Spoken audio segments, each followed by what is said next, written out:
Hello, everybody, and welcome to the finale episode of the PML Wrestling Show. It's the PML crew, Rich Lopez, Homeboy Malloy.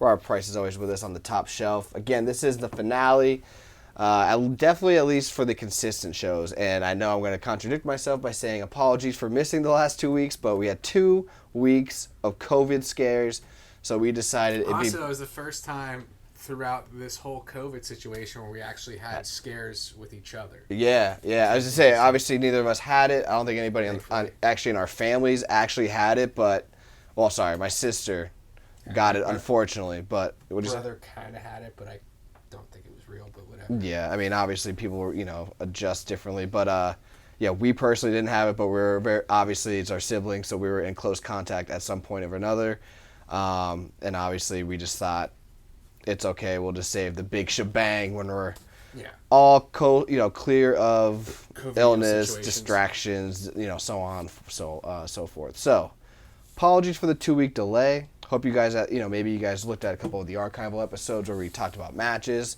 wrestlers, whatnot. But yes, we are here to close out what we've been doing consistently for 8 years with a bang. And to commemorate that, I had to bring us something here, dude. I know we've been talking about making new shirts for a long time, so I figured wait for the last episode. Yeah. Boom! Yeah. I mean, it's white and black. It's white and black, but I just love white and black shirts. So do I. Actually, biggest thing they're talking. This is awesome. Show the fans. Oh yeah, thank you very much. Yeah, I remember. What was this like? This is cool. 2 years ago? I think I made a whole bunch of T-shirt logos, and we just. This awesome periodic table. Yeah. So we're obviously gonna put this out. Dude. Yeah, we're gonna put this on for the last show.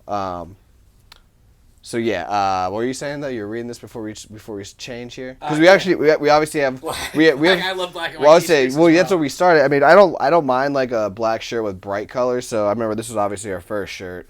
That's our second shirt, and then the other one we kind of did was like an old school one. It just said PML Show and our logo in the middle. That's my winter tee. I would say we both got the long sleeves, so that's why you haven't seen us wear that in a very long time. But it's been hot as nuts. But yeah, I was like, it's our last show. I know we've been talking about at least us getting new shirts and seeing how it goes. Did KP make these? I did. You used the Cricket made that?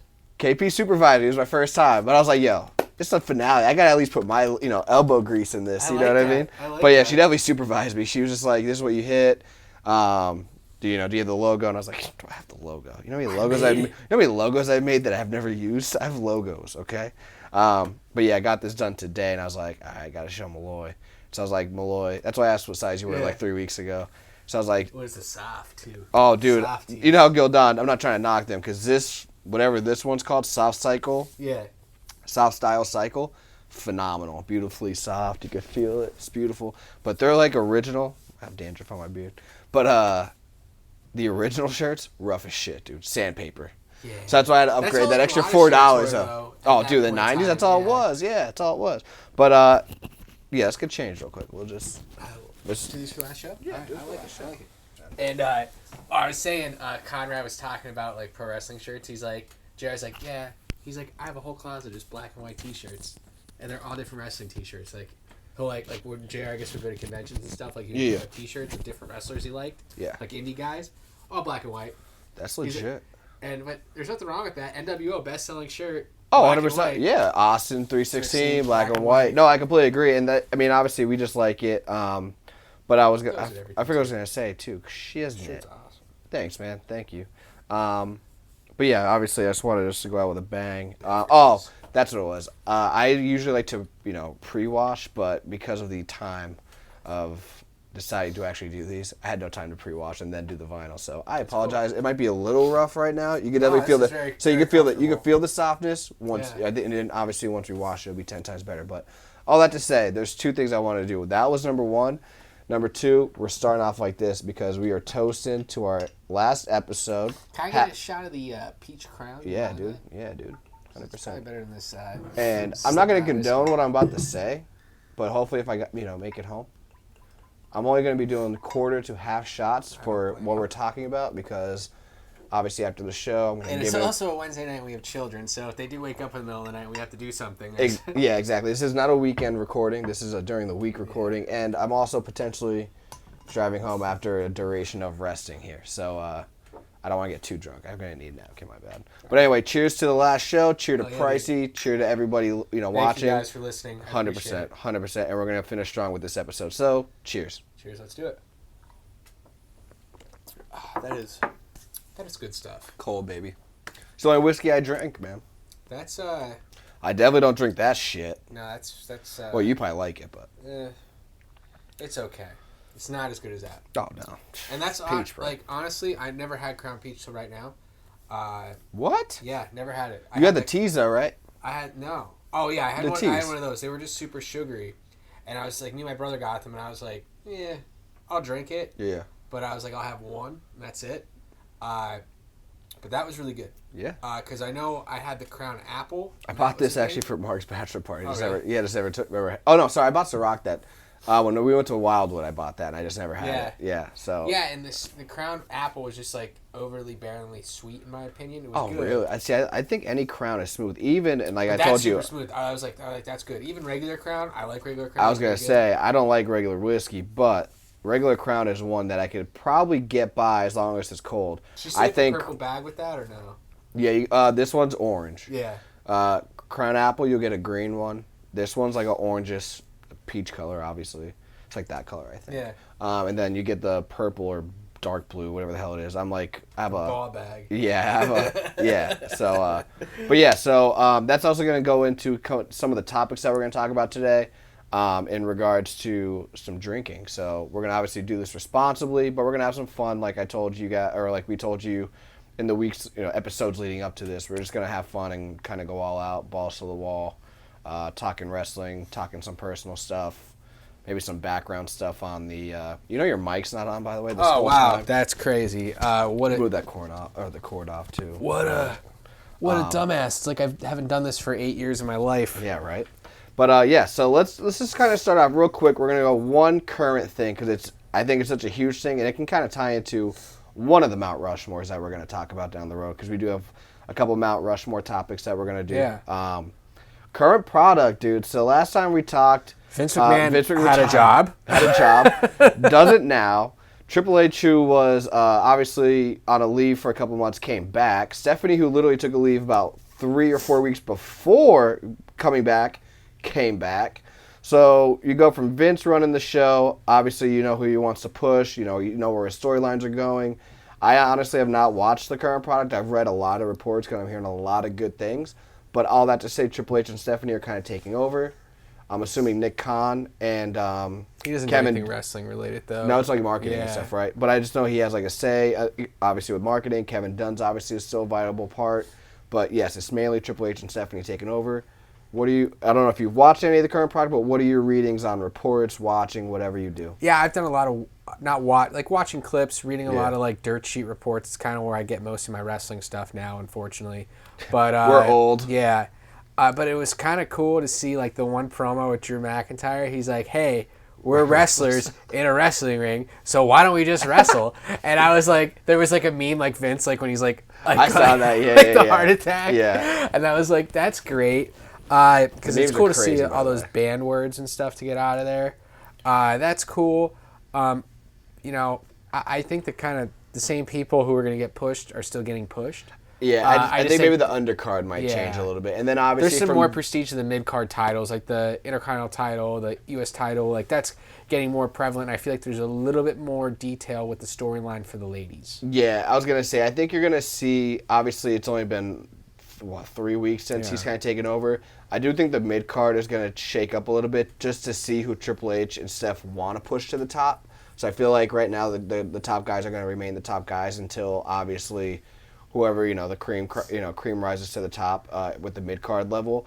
And with that being said, especially with this new change, I do think that the mid-card titles are finally going to be a little bit more, like you said, prestigious. So I am excited. Big fan of Walter. I think he's going to get a big push. He should. I thought he was going to possibly get it with Vince, only to lose, though. Like, I think he was going to be like that next, like, Rusev or Sheik, you know what I mean? Yeah. We don't know what's going to happen now. I'd like to see him go, like, get another guy with him. And even though he's a heel, go against the Bloodline. Because I think he's like a formidable threat to Roman. Yeah. Because he looks incredible, dude. If you look at his transformation. Him and that guy, the German dude that's with him. Yeah. Like, they just need one other guy, and they could. You know who would do well with them if he was still around would be Cesaro. I think Cesaro would have been like a good tag champ with that other guy, or even like they both got 2 of the mid-card titles or something, and that would be a formidable threat, I think, against the Bloodline. But with that being said, you see like guys from WWE or AEW going back to WWE. I know Matt like Hardy Dexter said, Lumis and that other dude, Karrion Kross, coming back. I think that's pretty because I think they shouldn't have never been let go in the first place. No, Karrion definitely should not have been let go. I'm interested. I think everybody's really curious to see if Gargano's ever going to come back now. But I do think, again, I don't know the contract situations at AEW. I don't follow it as much, but I definitely can't see why like Britt Baker or Adam Cole would be like, hey, like let's go back at some point. And Adam Cole literally just did an interview with Kurt Angle, so he still talks to Shawn and Triple H every day. I know. That's what I mean. So it's like them. I feel like Omega and Young Bucks are like, I feel like they're going to be forever guys in AEW. Well, they started Could be it. wrong. It's like you start your own promote. Well, I guess Cody was like kind of I was a going to say, like, because yeah, I was going to say, like, I said that about Cody too, and then I would have never guessed he was coming back. So, like, I just feel like Omega is going to be that one guy. Even though I said that about AJ Styles. He's a generation Sting, I think. Yeah, I just don't see him going. Again, Triple H, I think, is a lot more forthcoming in regards to possible, I don't want to say like crossovers, but at least like maybe trades. You know what I mean? Like, hey, we'll give you AJ for a night if you give us Moxley for a night, which would be amazing. You know what I mean? But I think it'd be cool to see Moxley come back too. And you never know with Triple H because obviously he didn't have a say in Moxley's career. Obviously that was all Vince. So you don't know. You don't know how Jericho's going to be, you know, at that point in time. So it's going to be interesting to see literally on both landscapes how this, like on the WWE side, you have so much of the mid-card crop of like talent. You don't know who's going to rise to the top and how that's going to, you know, adjust the landscape of wrestling going into 2023. Obviously years beyond that. And then obviously on the AEW side, you have that new change in power. Might be more welcoming to come over, more, you know, less dates, or, you know, you could work a couple indie shows, like whatever it's going to be. You never know. So I'm excited to see that. I'm also excited to see NXT too. Yeah. I mean, I know Triple H kind of had that, but while he was gone, I think they just effed with it so much that kind of just lost Shawn Michaels said in an interview, he goes, you can't blame Bruce Prichard or Vince for anything that happened with 2.0. He's like, it was actually all me. Really? Yeah. He said he's like, they didn't have time. He goes, they had creative points. He goes, but everything was me. And he goes, I take forward. Like, he was like saying like how bad he felt about it at the beginning. Wait, so is he on Raw now or SmackDown? No, or he's still doing NXT. He's like head producer of NXT now. And maybe that's just it is getting better. One, it's not like you never like had a job doing that before. You kind of like your buddy gave you a job, and it's just like for you to hang out with your friends and get paid, and you're still being a wrestler because that's what you want to do, but you just can't perform like you used to. Of course. And you're a coach. Then next thing you know, you're like, and he's the greatest wrestler of all time. So you having him as a coach is definitely valuable. Dude, I mean, next thing is like start doing television. And you're just like, he's never done television before. Dude. And then Triple H is like, I had a heart attack. You have to take the job. Like, let's not bring someone in. Let's like Road Dogg or something. Yeah, no, let's fire Road Dogg. Yeah. No, I mean, honestly, I do think it's getting better. I think the big issue was that NXT was like so prestigious. They let go so many people. And the makeover was too quick. Yeah. It was literally like 2 weeks. NXT 2.0, different colors, blah, blah, blah. So it was such a drastic change that I think Vince and Bruce, I think they started the creative. They started and they just said, here's Shawn, here's this train, have fun. We're going to go back to Raw now. Exactly. And again, like, obviously we'll see what happens. I do think, I forget their, I know obviously Steiner's, or Braun Breaker is doing well. I forget their mid-card title. I don't even know who has it right now, but. He's a really athletic guy. But yeah, him. Yeah, I forget his name. He was over, which I know like Shawn like always like would post photos of him on Instagram and stuff. Yes, exactly. I know he was in the War Games match. Yeah, he'll be really good. Exactly. So those are like the two that I'm like, they need to come up soon. Yeah. But obviously you might need to keep them there to help the product, you know, with because that it is a third brand. It's really like, I think Vince just thought it was developmental. That's why he did the complete change, yeah. But it's really not a developmental. It's really a third brand. 100%. The people you don't see there every week, I'm sure like the Monday through Friday that's working in there. Yeah, that's developmental. Like, and whoever gets on a dark match before a show or something, developmental. But that show is not. I mean, you had guys in there who wrestled a very long time, like Adam Cole's and the Ciampas, Garganos, like all those guys. Like, they wanted to be there, and that was wrestling. So I'm really excited to see what wrestling is going to be like in the next 2 to 3 years. Yeah. Because hopefully now, we can still watch. Exactly. Especially you. You got another baby on the way. But I was thinking even too, like, do you think like Vince is like calling Triple H? He's like, hey Paul, what's going on here? Because like, how do you go in for 22 hours a day, every day for 30 plus years and then nothing? Dude, I mean, the only thing I could say, and I could see him dying from that. I was thinking Joe Paterno, dude. Yeah. Remember Joe Paterno was football. Obviously, had the scandal. And it wasn't right what they did to him either. I mean, obviously there was some evidence for him, but the way they got rid of him, terrible. Completely agree, terrible. And then obviously he died like a couple months later. That could happen with Vince. Snuka too. Yeah, Snuka, yeah. But now Snuka's situation versus Vince's situation, or Paterno's for that matter, completely different. Yeah. Vince is realistically, and this is my whatever. It's the last show. I'll just say my piece. We can't get canceled. We can't get canceled. Whatever Vince did, he didn't force. He didn't do anything. Well, right now it's just an investigation of the money. So technically he hasn't done anything unless it's maybe embezzlement. That's embezzlement, and then also at the same point in time cheated on his wife, which isn't cool. But what definitely was going on, he like admitted that in other interviews. That's the only reason why I said it. I was like, he said that on Howard Stern. Yeah, like, no one cares. I'm sure people she's care, but I'm sure aware of it. Unless she probably the only person that seems to bother is Shane because he's the one who's not around. Shane's the only one that gets pissed off about it.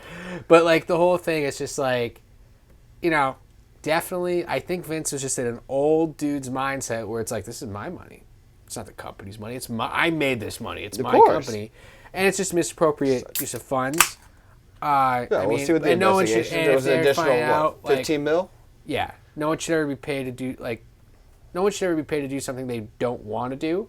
But hey, I'd lick whatever. Whoa, bro. Whoa. For $15 million. Dude, we only had one shot. You better watch that mouth, dude.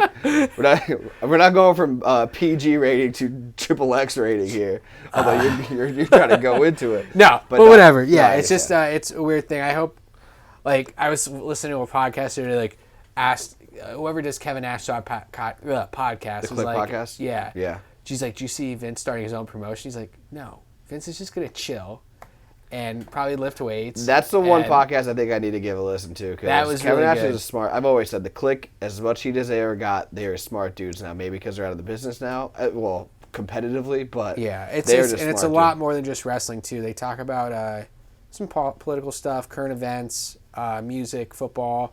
That's different stuff, so it's not just wrestling, which Kevin is Nash cool. is a huge sports fan. Yeah. All his analogies are sports related. That's the reason why I love listening to him in the shoot interviews he used to do. But I am interested to see what the company is going to become in the next couple of years, like you said, because I do think the talent is better than ever.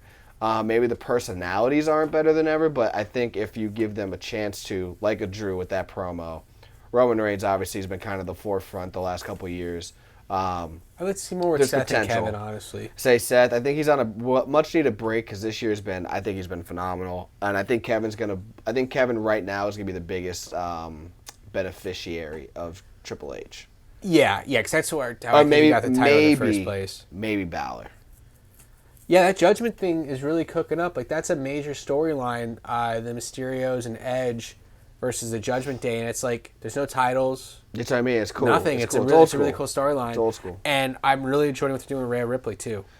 She's getting a huge shine. Yeah. It's like you said, the women's division is going to be, it's going to be heating up, which is going to be cool. And then also, you can tell the fans are excited because obviously WrestleMania 39 tickets went on sale in 2 days, 100,000. It's like the fastest they've ever sold.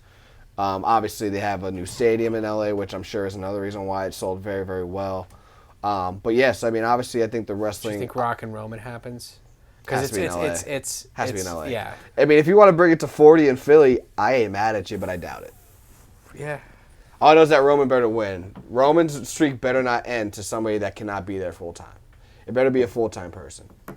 So, we'll see what happens. I think because I can't see I can see The Rock, and The Rock too. I think would be the type of guy to go out on his back. I agree. I think it's him to. All right, put over Cena. Let me come put over Roman and go from there. I do hope Bray 20 years back. I'll put over the next guy. I hope Bray comes back too. That'd be amazing. Yeah, because it's just he's not doing anything, and he just sends cryptic tweets, and I just think he was just I think he was hurt. Yeah. I think he was hurt. Obviously with the what the hell was his real name? I would say Luke Harper. Brody. Yeah. Brody passing, and then obviously you have a huge feud going with Randy Orton, and then the day of it's your it's not the result you want, and then for some reason you're made to look like the bad guy. So I've always been the Roman and Bray and Rollins, even Ambrose. I thought they're like my 4 favorites of like that reality era, that 2014 I think like even like era. I compare Roman, Seth, Dean, and Wyatt, like comparison to like that like when it was Rock, Triple H, Mankind, Undertaker, like those were like Austin, those 4, yeah. Austin, like that like upper echelon 5, card, Mm-hmm. and like those guys were the same, and it's like you lost Ambrose, Dean, you lost Bray, so like to me that's like losing Mick Foley and like to imagine almost Undertaker, because Taker was like. Taker was a staple. Yeah. New generation era. He was the fourth or fifth guy. But Bray Wyatt though has been a staple since 2014. The guy's there for almost a decade, doing an over gimmick that everyone liked. Even the Fiend was cool. Every gimmick he did was awesome. It was just shitty booking, unfortunately. Yeah, and it's like Taker had shitty bookings. Imagine if like Taker wasn't a loyal dude and was like, screw this, I'm going to WCW, because that's what Dean Ambrose did, because he had shitty booking too. 100%. So it's, again, that goes back into seeing what this new generation of WWE is going to be, because I actually just saw Nick Khan saying that Netflix, that'd be awesome. I totally would. We're actually getting rid of our cable, I think, in a couple of weeks. We're already discussing all the apps we're going to buy because NFL Network's coming, or NFL's apps coming. Yeah. Out. I'm a sports fan, so. Well, it's like honestly with today everything, and there's even other apps you can get to get cable stations. It's moronic to have cable, and I could see people who are on cable with weekly episodic television that's not on like Fox or not on NBC or something, saying like, all right, what are our options? Like, but then you have Hulu though, that you can just watch it the next day. Yeah. So if you just wait a day, I mean, exactly. as long as you're not it's on the internet. It's a shorter version too, though. True. Okay, condensed version. Yeah, we'll see what happens. But hey, Netflix, that goes live. That means I definitely don't have to worry about. I mean, I've been using Peacock for pay-per-views anyway. Even I can't see that. I'm surprised Raw doesn't just put everything on the WWE network like that day. Like Peacock, dude. Yeah, the Peacock on the network. You know what I mean? Not the network. Yeah.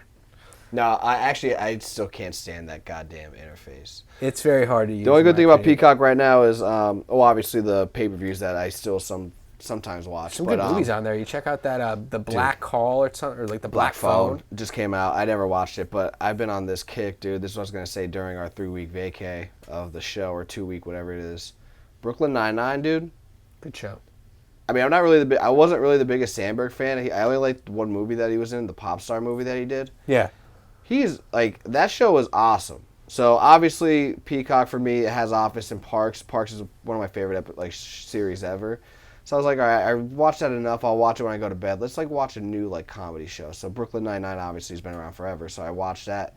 Christina and I are on season 3. Like we're heavily into it. So yeah, I'd watch that when I was down at the beer store.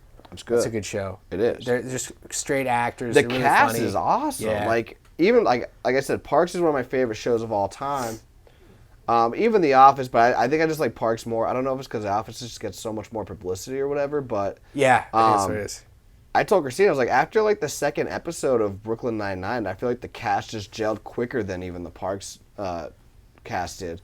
I think after season 1, Parks cast just knocks out the park, but that's neither here nor there. Let's keep it with wrestling here. And obviously the Mount Rushmore we are going to talk about. I'm thinking we're going to talk about that at the end, because what we're going to do here, we're going to get the drinking out of the way. So while we talk, either our content's going to drip at the finale, but at least us relaxing towards the end of the night, sleeping, and all that will help us out. So what we're going to do here, I thought of this game at Mark's bachelor party. I got this. I'm going to obviously throw my inspiration out there. The Ellen DeGeneres Show, I believe, does this. It's her and whatever celebrities obviously on that day. They're on opposite ends. We're going to stay here. But I think what's his name? Switch, the dancer. I forget his name. Anyway, he asks a question, and then you have 5 seconds to give 3 answers. Obviously, I'm not going to throw him what was the second match of the first ever WrestleMania? Like, I can't ask that now. It's going to be some sort of legit hopefully a common question. And then he has 5 seconds to give me 3 answers. And I'm also going to I think we're going to be nice. I'm going to give you like a 5-second buffer, like thinking time. Okay. Just so I don't throw. So I have to give you 3. It's going to be multiple answers to the question you're asking. Yes. Okay. 3 answers. Do you not remember doing this, dude?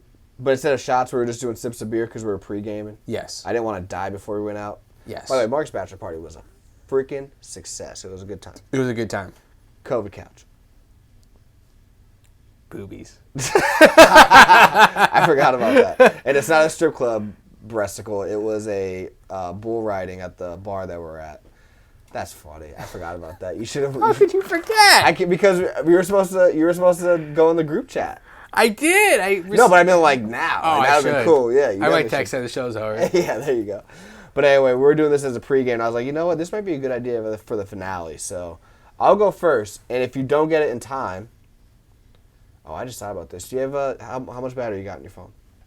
Battery? I have not a lot. Why? What's up? I just need a timer. Do you have a clock? Yeah, that's fine. Because I say I can't ask the question and do the clock at the same time. You know what? Let's check the phone out, dude. Anyway, even though we're not going to be on, you guys ever want to keep following us?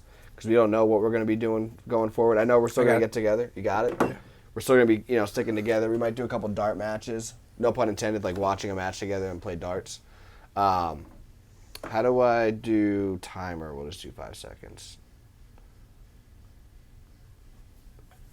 5 seconds. You can definitely keep up with us. PML Wrestling Show, maybe. I can't give any promises. This is the finale. So, all right, you ready? Yeah. So the first question is going to be WrestleMania related with Hulk Hogan. Okay. Good? Yeah. 5, 4, 3, 2, 1. All right, ready? 3 WrestleMania main events with Hulk Hogan. WrestleMania 1, 2, and 6. All right. Well, let's just redo that. We're gonna need opponents too. Oh. My bad. I just said 3 wrestlers. Oh. All right, ready? Yeah, main let's try event again. opponents. Ready? Set. Go. Piper and his homies at WrestleMania 1. WrestleMania 2, King Kong Bundy. Shot, dude. Half shot. Can I do the peach? Oh, look at you just taking all the. Oh yeah. What am I doing? Yeah. Here, I'll put it right in the center. Yeah, because this stuff isn't good, and I was like, I'd rather actually drink something I like. I ain't mad at you. Yeah. I mean, I almost died off that. I'll get you a bottle of this if you want. You just chip in, whatever. Yeah. Whatever it takes. I don't know. We don't really need chip in. I really don't drink that much. Obviously, it's full. All right. Full from July. Here's There, that's one. Come on, dude. You could eliminate all your shots. All right, you ready? This is Royal Rumble matches. Winners. Okay? Yep. Crap. What's your thing here? I would tell you, but I don't need the whole world to know my No, password. that's true. That is true. I completely forgot about that. All right, ready? Royal Rumble winners. Give me wrestler names, okay? Okay. These are all going to be names or years or matches related, whatever. So 3 Just wrestlers. 3? That's it? Yeah, dude. 5-second shot clock, 3 answers. So 3 wrestlers who won multiple Royal Rumbles. John Cena, Stone Cold, Edge. Look at you, baby. Look at you. Yeah. On to the next round. 1 for 2. All right, this is to be a no-brainer for you. And this is obviously specifically tailored for you. SummerSlam. Okay. Your favorite one. Yeah. What's your favorite one? 2002. All right, no excuses. 3 matches for SummerSlam 2002. Kurt Angle, Rey Mysterio, Triple H, Shawn Michaels, Undertaker versus the Un-Americans. Is it really the Un-Americans? Yeah, because he beats. I thought it was Test, that was just test. But all right, I'll be nice. I'll be nice. Scroll up. Oh, scroll up. Stop. All right, cool. I'll give it to you. How are you not gonna do Rock and Brock, by the way? Shout out to my brother for the test. That's right. As soon as you said Undertaker, I was like, oh, it's because of your brother. All right, there we go. 2 for 3. Okay, only 1 shot in. Like I said, it's high risk, high reward. Or I guess that's what I'm looking for. All right, this is gonna be Survivor Series for me. You didn't have to do it this way. You could have did randoms. I'm very OCD with wrestling for some reason, as you can tell. All right, you ready for this one? This is gonna be Survivor Series 2005. Sorry, 2005. Okay. So the first ever Raw versus SmackDown. Yeah. Okay. 3 wrestlers from the whole match, Raw versus SmackDown 2005 Survivor Series. Shawn Michaels, Randy Orton, Umaga. No. Take your shot, bro. Umaga, dude, he didn't even debut yet. I just know the ending result was like they had Randy Orton up in the air, celebrated. And Michaels Taker was came all out. bloody, and then Taker comes out. Yeah. Look at you, man. 2 for 5 ain't bad, dude. No, it's not. That's 40%. I mean, if it was a test, cheers, my man.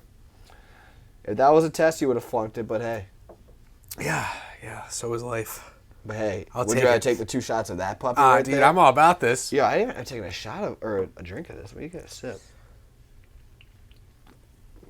What are you sipping on, by the way? That's a colorful can. No, I know that's original bad, one was the Summer of Love. Ooh, Hazy Love okay. IPA. Okay, I like it. All right, you ready to do me now? Yeah. Do you have your 5? Yeah, I have to. I did not do this correctly, but I got it set up now since we've been talking. All right, well, do you need some time? No, I'm good. And then you have to work the timer, which is good because it's your phone anyway. Perfect. So. All right, so my first question. Yeah, give me a little buffer. I'm not makes up a 6-man tag team. So you have to name the 3 wrestlers who were part of the 6-man tag team. Jesus. From the early 2000s, mid 2000s. They were a good tag team. You can't just give me like the year. Isn't that crazy? They're like 2005, 2006. All right. These are gonna be the craziest questions. No, it's probably. not. No, it's Rich is not. smart. F them. No, this is. This, I feel like this is Crown Peach. You should. I would know this if I had to answer it. Depends. When I hear mid 2000s. Diapers. All right. All right. So 5-4. You ready? You said mid 2006 man, 3-man. Yeah. So my question is, who makes up La Resistance? Rene Dupree. I don't know, Simone Gagne or whatever, and Rob Conway. Yeah, you got it. Yeah. All right. That's a sleeper, actually. Yeah, I saw like Rob Conway had a podcast this afternoon, so that's what I think about it. He was the one added late too, so yeah, all right, cool. He was super jacked. He became a model. He reminded me of what the hell was his Buff Bagwell? I can see that. Buff Bagwell with DDP. He did like a thing where he's like did a gimmick as a bad Mr. Rogers. No, he's Mr. Bagwell. Mr. Bagwell. And he's like has like the work he looks really healthy now. He doesn't look terrible. That's good. So that was cool. He was good, got unhealthy, got healthy again, got unhealthy, and then look at you, dude. You're like a professor. Number 2 pencil officially, not the pushing in. Yeah. Actual like notepad, not a 5-star. And then you just crossed it off. I just saw you do. That's amazing. Yeah. All right, go ahead. Yeah. All right. So next question is going to be. Let's see here. I got to make. I this thought you one said up. you were ready. You sack. Bro. I'm always ready. I always true. think I'm prepared, but I'm actually never prepared at all because I'm on the wrong planet. You were, but whatever. So the Summer of Love. That was a Summer of Love. 1997. Dude Love. Okay. I'm not gonna remember this shit. Yeah. You might have to do a shot here. Name. Let's see here. Do you wait? First of all, do you know the answers? I'm not trying to give an answer that you're like, oh, wrong. Yeah, no. Okay. Yeah, I'm gonna try to make something up here. Can be anything. Yeah. That you know 3 answers to. Yeah, that's what I'm Years, trying to do. matches, Who are the 3 faces of Mick Foley? Okay, I'm kidding. 5 seconds. Okay, I'm gonna make this one up quick. Yeah, I got this. Wait, while you're doing that, I was going to say coming up on the show after he gets his other 4 questions ready, we are going to be talking about Mount Rushmores like I kind of talked about. Singles wrestlers, women's wrestlers, tag teams, belts, wrestling titles, whatever you want to call it, or iconic people. So it could be either your promoter or a wrestler or whatever. That's going to be, I think, the most interesting one. And then coming up right after this, it's going to be a this or that, like the ultimate, because it's going to take some shots involved if... depending on how you want to answer it. So obviously this is the first set of drinking questions. We only did 2 out of 5 if you just heard. Yeah, wasn't bad. Wasn't bad. So you eliminated obviously 3 potential shots. So that saves him some minutes of sleep or a possible hangover because we are not 21 anymore. We are 31 and 29, 28. 29. Yeah. So we're old now. So we got to limit these shots as much as possible. All right, cool. I got a question. Did I waste enough time? I got a question here. So Mick Foley, Mankind, Cactus Jack, 3 different people. Had 3 different tag team partners throughout his career where he actually had some success in one way or another. Won the titles. Just success. What the hell does success mean? He won the title with 2, and then the other, I think you should be able to figure it out. Probably not. Yeah, you should. So Mick Foley had 3 tag team partners that he had phenomenal feuds with, in my opinion. Okay. Through the Attitude Era and also in Japan. So there's actually 4, but if you pick 3, it's fair. Okay. I can't think of the fourth, but I think I got the All right, three. so 5, 4, 3, 2, 1. That's the question. Go. Vader, Austin, Rock. That's actually what I'd write down. So Who was the fourth? Fourth would have been Could have been Triple H or Chainsaw Undertaker. Charlie. Okay. Right, going No, WrestleMania that's 15, legit. yeah. That's legit 14, by the way. So that was just something because that was You're off. yeah. My question. I was just gonna say because Mick he won the Foley, so I'm just titles trying to find with something. Rock Austin, and then he actually he went to WrestleMania with Vader. Yeah. So, but I didn't know it was success. That's a very objective measurement. Yeah, I couldn't figure out anything like to not spoil the question. So I feel you. All right, cool. All right, so far saving my shots. yeah, we're doing good here. Let's see. All right. Okay. All right, I actually know the answer to this one. So I hope so. You're giving me the question. It's like you're a kindergarten teacher. You're just giving all these tests you don't know the answers to. yeah. Jesus. Unbelievable. All right, so this one I'm going to try to make it Ric Flair Oh shit. esque. Yeah, I'm gonna take a shot. So let's just. I just want to check. I want to fact check myself here real quick. Okay. Unbelievable. Yeah. And then obviously, as he's doing this, I guess I'll not waste more time, but it's legit time. Obviously, we want to say thank you guys for listening for all these years, friends and family, because family's been a huge support of this. Yes. Obviously, our loved ones became our family. You know, Sam, Christine, Pricey's family, Malloy's family, my family, Lopez Jimenez family. No, I just want to say thank you. And then obviously to the fans who've been interacted with us on social media, whether it was just for a topic that they liked or a remake that we covered, or even there was a couple bracket stuff that we did early on in our shows where a couple people disagreed with, and we always just like I said it all the time when we were doing the social media promotion. We just like to talk wrestling. Obviously, we're getting older now. That's kind of why we're stopping, because Homeboy's, gaining another teammate to the family. Obviously, I have Sierra's born.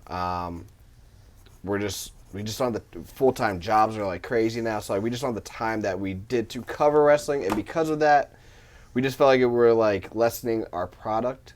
But obviously, that doesn't take away what we've done the last 8 years, whether it was pay-per-view previewing or recapping, or a match that we talked about, a wrestler that we talked about with the WrestleMania resumes, or even the topics that we discussed about, which we're going to probably elaborate towards the end of the show.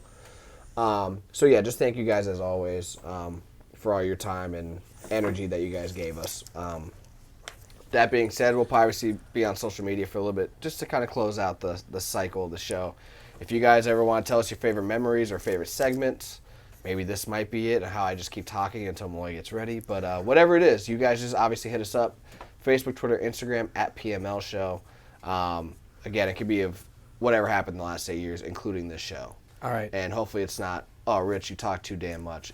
No, That might be the exactly. case because I have said that before, but in this scenario, this was my duty.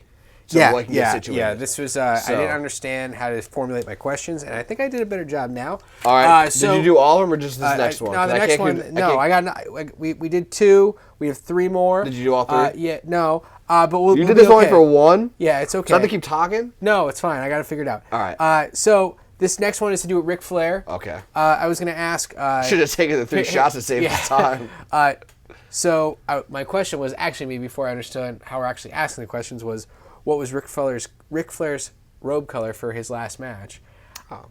And then what would you say? What promotion? Ha ha ha ha ha. Wait a minute. So what did you... We can talk about it after. Whatever. What the hell was the premise? What did you think the premise was? I thought I was going to ask you a question. I know the answer. That's all. I didn't know there was 3. I forgot about that part. I do recall talking to you about that now. And I do remember seeing the question asking down at the beach. And I was like, oh, that's a super cool concept. Yeah. Yeah. I was going to say, we talked about this. That's why I didn't I drank a elaborate lot so of much beer more. during that trip. Oh, and dude, my yeah. mind has frazzled out. It's all right. It's been weeks, My too, so. question is, Ric Flair, normally for Starcast, not Starcast, Starcade, other promotions, Jim Cock promotions, didn't have a lot at WrestleMania, but he did. So what is... Yeah, I need the timer. What is... Especially with Ric Flair, because I might fail this one. I know Flair, but I don't 3 know matches Flair had at WrestleMania. Go. Flair. Savage at 8, Taker at 18, Michaels at 24. Damn, you're good. You had 1 second left. Nice job. 4 seconds. All right. I like that. Thanks, man. All right. That was good. That was a good one. Thank you. So next one, I'm going to try to keep it, I guess, legendary themed. Real quick, I just thought about it. You brought up Starrcade and Jim Crockett Promotions and then went to Mania. Yeah. Complete opposite. Yeah, so it's like I was saying he had a lot of matches there. Oh, but a lot not of so much. WrestleMania. Okay, I got like you. I think he had 6 WrestleMania matches. No, you might be right. Out But of it's 30 just the way you worded it. Michaels, Savage, Taker, Carlito. 23, 24. Ladder match, and then he did the tag match with Evolution and Rock and Sock. Yeah. That's it. No, you're right. That can only be I was just gonna say you didn't include he only did a couple matches at WrestleMania. Bang. Yeah. What are they? You just went Starrcade, Jim Crockett. All right, we're going to Mania. I'm thinking of Dusty matches in my head and Harley Race matches, and then you go to, thankfully, topics that I know. So next one's gonna be WCW. Shit. So Hogan was the man over at WCW. Name 3 feuds. 1, 2, ready, go. Giant, Beefcake, whatever his name was, and then Savage. But good. Oh, right on the money.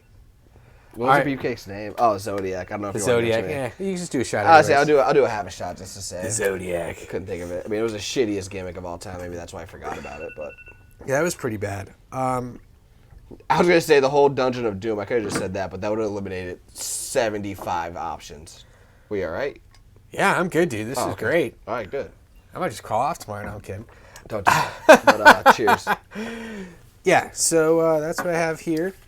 What's the last one? Last one. Ooh. Let's see. Ooh, that felt good. Starting to warm up. Yeah, I'm sweating a little bit. Got a little back sweat going on here. I'm too old. I hope you don't want the shirt back. Nah, you can have that shirt.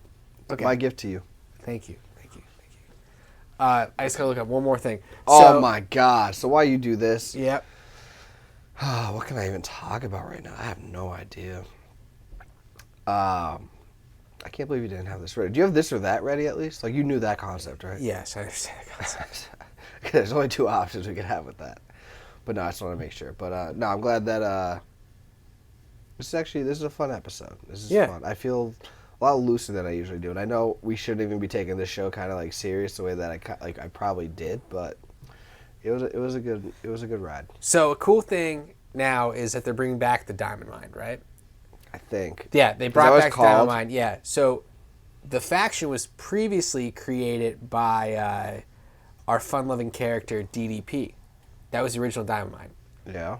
So who are 3 out of the 5 people out of the original Diamond Mine? Was there actually 5 people? Yes. I had to confirm that, but I thought I was right. I have no idea. So, ready, set, go. I'll go Michael Hayes, Scott Hall, and then DDP. All right, DDP doesn't count. Then I have no idea. I was going to say Freebirds, Michael Hayes, Jimmy Garvin, Diamond Stud, Scott Hall, Vinny Vegas, Kevin Nash, and then Scotty Flamingo, futurely known as the Raven. So yeah, I would say DDP isn't fair. I cheated on that one. Yeah, I couldn't think of anybody. So you got 2. I got 2. I like that. All right. No, but I thought that was super cool because DDP's podcast, it's really hard to listen to, but I like to listen to it. DDP's gotten way better with not talking over Jake Roberts the whole time. It's a hard gift, as you know. Yeah. No. It's like DDP's like they're talking about a match Jake Roberts had. DDP's like, yo, when I wrestled Macho Man. And does Jake know what he's talking about, though? Yeah. Has he gotten better? Yeah. I mean, for a podcast, I feel like he doesn't talk. Cheers. He's like, yeah. Yeah, he's so grungy. I had a beer, and then DDP's like, yo, I wrestled I wrestled Macho Man, and we had a beer afterwards, and it's like, no, now it's a little bit better. I think Jake's in a little bit better health too. So, okay, that's because he has not OCD, COPD. Yeah, and I think DDP's got him hooked up on some type of oxygen thing he breathes in every day and does squats with. It's supposed to help strengthen his lungs. That's legit. Cool thing. I was like, that's awesome, man. I wish that stuff was around for my that's what my grandfather too. passed away with that. Yeah. So it killed both of our grandparents. It's crazy. That's something like that. And then DDP's yelling at him. Have money for it too. Yeah, by the way, I'm sure. DDP's yelling at him because he's smoking a cigarette in the studio. Unbelievable. Craziness.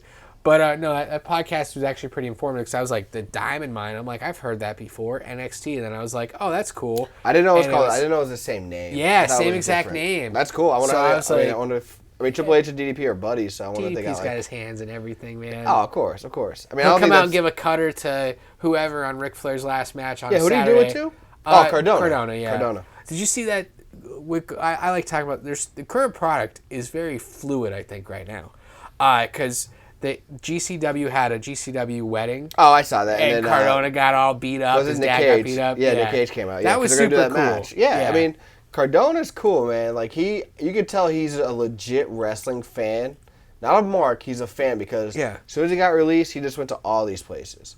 And I mean, I'm surprised he's doing the hardcore stuff because I would. Me too. You never did that before. Some people they get an urge for it though. Like, but Cody did the same thing. He didn't do the hardcore shit, obviously, but like he just wrote that list. Yeah. He's like, I just want to work these guys. I like wrestling. I like what they do. Let's work. Let's hope I can get together and work with them. Cardona kind of did the same exact thing, but I think he took it even a step further because he's made, I think, GCW, a little bit more prominent than what it was. And then his social media is awesome, honestly. Like the way he like trolls and everything like that. Because I guess they were trying to do a DDP's last match. Yeah. And I guess he talked about his podcast, and he's like, he's like, you asked me, I'm going to tell the fans what you said. He's like, I'm not doing a wrestling match. So maybe that might be a work, because him versus Cardona, like, that'd be awesome. That would be cool. That would sell out. Yeah. Cardona's not going to hurt him. But it's probably a small arena, too. The Flair match was kind of small, right? Yeah, it was it was like, I think 5,000 seats. Yeah. I think they sold 4,500 or something. It wasn't full sellout. Yeah. But that was cool, too. So I would like to see, like, more people, especially people who are, like, Flair should have stayed retired, in my opinion. It was cool to see. But what was his last match? Because obviously it wasn't the Michaels I think it was match. in TNA versus Jay Lethal. Lethal? Okay. Or Sting, one or the other.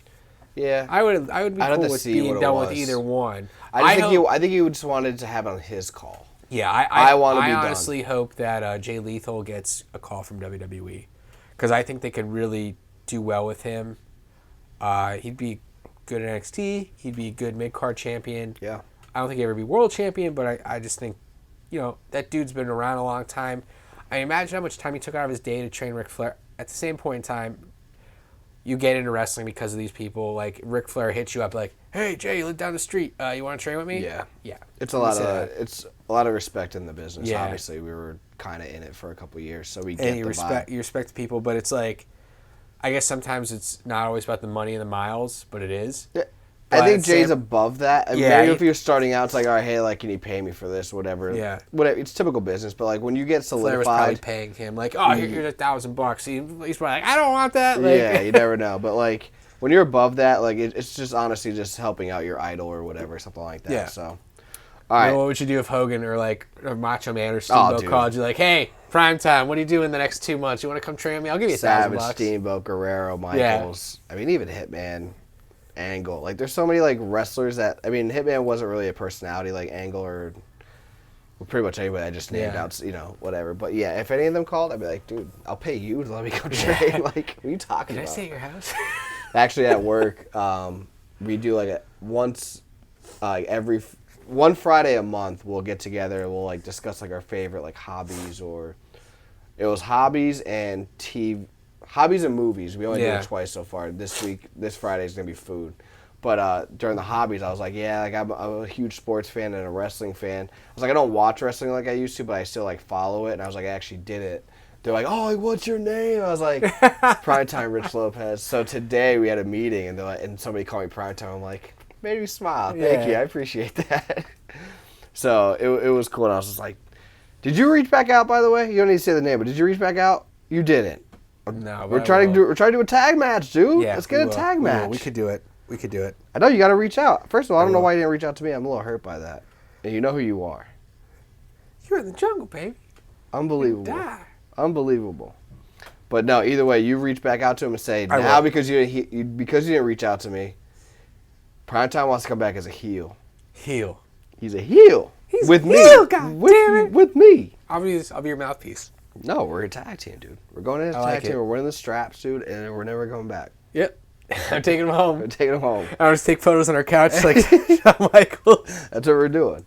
So, all that to say. We'll win the straps, and then they'll say, oh, they didn't show up. Our music will hit. Our two kids will come out with the straps. There you go. They'll get in the ring, and they'll be like, we can't fight babies. And then we'll be like, And then we'll come from behind. Schoolboy. Hit them. Schoolboy would be like, Over. "Now give your titles back, haha," and leave. Unbelievable. The gimmick just wrote itself. 100%. Dad bods, dude. Dad bods. That's the tag team name. And then our finishing move we call the Dad bod Destroyer, where I give him a spine buster and then you come down with an elbow. Because I don't think I could do a good elbow. Like off the top rope? Yeah. I did one. I did a couple No, times. you did a leg drop too. No, I did the butt one I would do. Like, I'd land on my ass. That one kind of sucked. Oh. I mean, I can do the frog splash off the spine buster. Yeah, so if I can still do it, I might dislocate an elbow or a knee, but I'll try. I can't even probably lift the person, so I'll be like, jump! Yeah, we're dad bods. We can't do anything. But reach out, dude. Try and get in a match, dude. I would do that. I almost gave the promotion away on accident, but yeah, reach out. Check out the Sanctuary. It's a great spot. I was gonna say we're trying to get on the Sanctuary Mania or whatever it's called. Tag team. But all right, let's go into our last drinking segment potentially. Obviously, we might do a couple toasts here and there, whatever. But it's gonna be this or that. This is one I kind of threw. No, you had this or that down, no? My head, yeah. Oh my God, dude! We had a whole week to discover that, like to go over this because of we had a plan last week. See, I do really well in Teams meetings, so I don't turn my camera on. Smart man. And then I just write down stuff, and I'll be like, yes, this. Unbelievable. Anyway, so you're catching me in my own thing, but I got this. It's up here. Well, this or that. I would write. I'll go first. I'm gonna ask the questions to you first. Yep. But here it is. I got this. Explain it to the crowd. Inspiration from Drink Champs with Nori and DJ FN. And what it is you're gonna get two options. Your resume is your resume. So whenever you give me your reason, it's your reason. It could be this is not part of the question. This is just an example. I say Vince or Bischoff. Whatever. You can say Vince because he's a better promoter. You can say Bischoff because he's the one who actually beat Vince. Whatever the hell your resume is, you pick which one. That's fine. If you pick both, you take a half a shot. Or if you pick neither, you would take half a shot. So like if you're not a fan of either, you would take half a shot. So you have to pick one or the other, and then if not, essentially you have to take a shot. Yeah. So that's why I say make the choices for me kind of hard. 5, right? 10. 10? Because we don't go round, boy. I like it. We don't go round. And then after that, we'll go right into our Mount Rushmore and see what happens. But all right, you ready? Yes, sir. First, this or that for you. Flair or Hogan? Flair, all day. Oh, that was going to be tough. Triple H or HBK? I don't know, man. This is a hard one. Shot. I'll do a shot for that one. Halfy, baby. Or whatever. You're staying here, actually. You can drink as much as you want. You don't have to go home, but you can't stay here. You can't stay here. Actually, I would pick...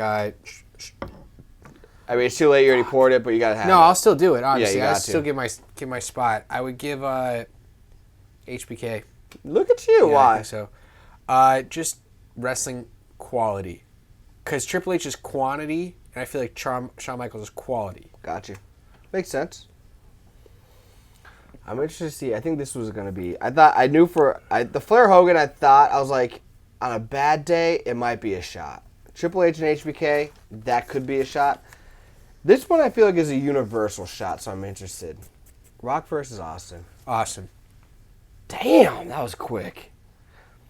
All right, so then here's a couple. After those three, these are kind of like randoms. Yeah. I'm not really sure about you, so like I know you, I love you, I just don't know about these ones. Ladder match or Hell in a Cell? Ladder match. Rumble or SummerSlam? Rumble. Damn. Yeah, Rumble's your favorite, right? Yeah. The Rumble match is actually my favorite thing to like when Sam will be watching wrestling, she'll be like, "Oh, isn't there a pay-per-view on today?" I'm like, "Yeah, I'll watch it tomorrow." But when that's on, yeah, I came from Baltimore. I don't care about anything else besides that last match. Yeah. Because like that, you don't know who it's going to be. Yeah, like, no matter how much dirt sheets, you never know 100%, who's coming out. 100%. I remember I came from the aquarium in Baltimore. Yeah. I was like, I'm exhausted, but I'm coming over for that match at least. So I completely agree. WCW or ECW? ECW. Really? Yeah. I just think... I would have never guessed that. I was like, this is either a shot or WCW. I would say just ECW because, like, the hardcoreness of it, as I gotten older, and, like, I remember Price talk about it all the time, I'd be like, I'm going to go home and watch that.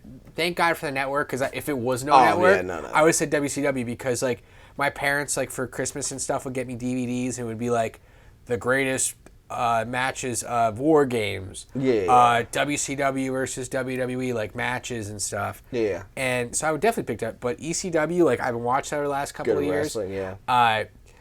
And also, like, a couple times I was watching Kenzie. Sam's upstairs doing whatever she has to do. She's like, you should probably turn that off. You gotta I'm watch like, Francine get pile drive. It's whatever. You know what I mean? Don Marie has to get tombstone. Yeah. Hey, it's all good. All right, get your shot glass ready for this one. All right. NWO or DX? DX. Damn, that was quick. All right. Get your shot out. Get it poured for this one. WrestleMania 17 or Rumble Match 92? It's a hard one. I'll take a shot for that one. I'll do the shot for that one. Yes. I was like, I thought I was going to get 5 out of these. I did not, so I'm glad I got 2. Well, I got actually 2 more questions. Non-wrestling related. I'm excited. I would definitely pick, though, like, think it would take, it's very hard, I think, to pick one or the other. Obviously, I would match. tell, if there was a guy who was like, hey, I want to come watch wrestling with you. Yeah. It sounds like a good thing to watch. I wouldn't show them 17. I'd show them 92 because I think they would know the cast of characters a little bit better. It depends on the age. Yeah. And someone our age, I would say, like... It's tough because Rock and Austin's like... Yeah, that's that's like the biggest thing going. Yeah, that's... In that card, too, like even Austin says... I think if it was a generation... Austin even says it's the best card of all time. 100%. I completely agree with that. But that Rumble match on 92 is the best. I ain't gonna lie to you. I originally had WrestleMania 17 and Rumble 92, like in the entire card, but like that's a no-brainer. So I was like, I know how high you are about 17. Finally. Yeah, it took a couple years. Yeah, you and Price were at 15.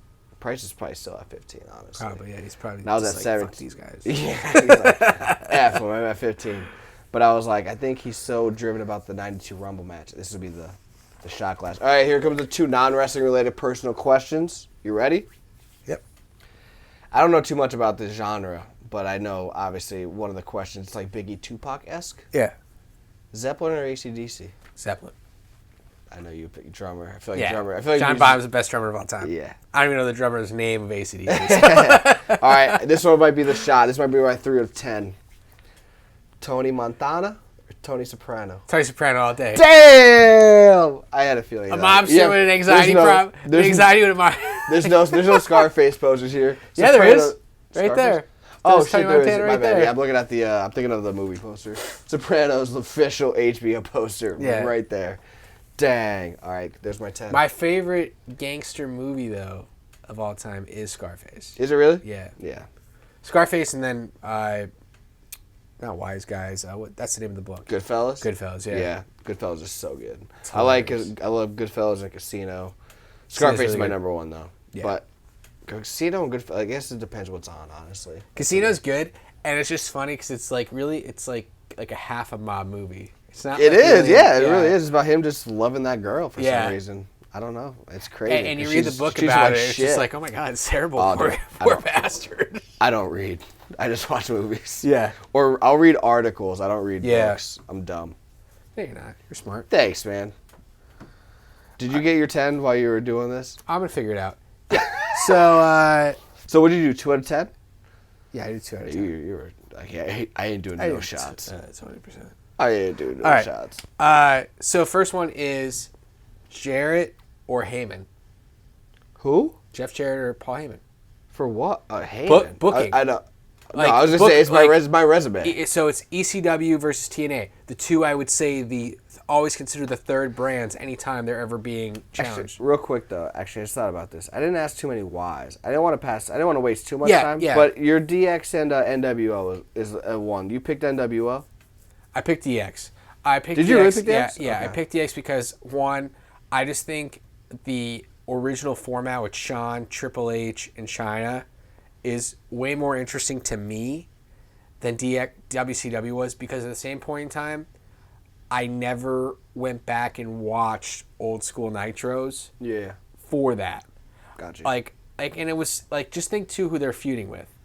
Like, DX is feuding with, in the early days, Bret Hart, just being degenerates on the show. Yeah. Steve Austin, and then it goes into, The Nation, DOA they feud with. They feud with, the Triple H feud with The Rock, then Austin coming back and everything else. Like, it was like level 1 then level 2, and it was really good. And then like WCW with the NWO, it's like, all right, you're feuding with the Four Horsemen, which you're making them out to be These old paraplegic old dudes, when in fact AJ Styles is the same age as Ric Flair was then. AJ Styles is considered the best wrestler. They did look now. different now, though. They did. And that is crazy. Obviously, it was a lifestyle. Don't get obviously. Yeah. And Arn Anderson looked like he was 70 since he was 70. Since he was 7. I get it. No, but I guess it was just like, I don't think NWO really had a good... Besides Sting, outside of after outside the Starrcade 97, it was nothing. over. Yeah, that was really it.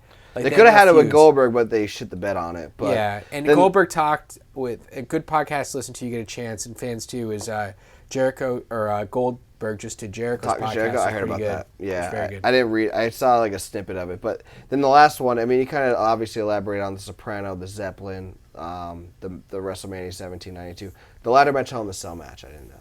Ladder match, just because one of the first gimmick matches I ever saw was the TLC for 17, so that was something I really just easy, liked. no brainer. Okay, there you go. All right, Read your explanations. So first question I asked was, I guess I would say third rate. Oh no, it's my resume. Yeah, I got Heyman all day. Okay, dude. Outside of Vince McMahon, yeah, Heyman for me is number 2 in anything. It could be booking. I think he's over Bischoff as well, but his promotions were considered to be third rate, just like TNA was, because I feel like once ECW went away, there was no like third, there was no second either. Yeah. But at the same point in time, like TNA was always like second or third to whatever was challenged, like just that low rate. They weren't never as big as WCW. That's why I just picked that. Yeah, I just think Heyman for sure. Like honestly, like I think it's literally like Vince. And then I can't go back to like the Jim Crockett's or the yeah, we didn't really follow it. God dang it, dude, Von Erich, Fritz Von Erich. Yeah, I don't know those two, so I'm gonna exclude those two. But I go Vince. Vince. Those 3, 4, like Jarrett as a booker. So I go Vince and I go Pat Patterson and like Heyman. Oh, like those are my 3. Business. Like those are like 3 for me. Like when you ask me, like I was going like promotion owners. Got you. Yeah. I'd probably go Fritz and then probably. I mean, obviously Jim Crockett probably. Yeah. I mean, because Bischoff technically wasn't really he was the on camera guy, but it was. Why can't I not think of his name? The Demon. What's his nuts? Dude.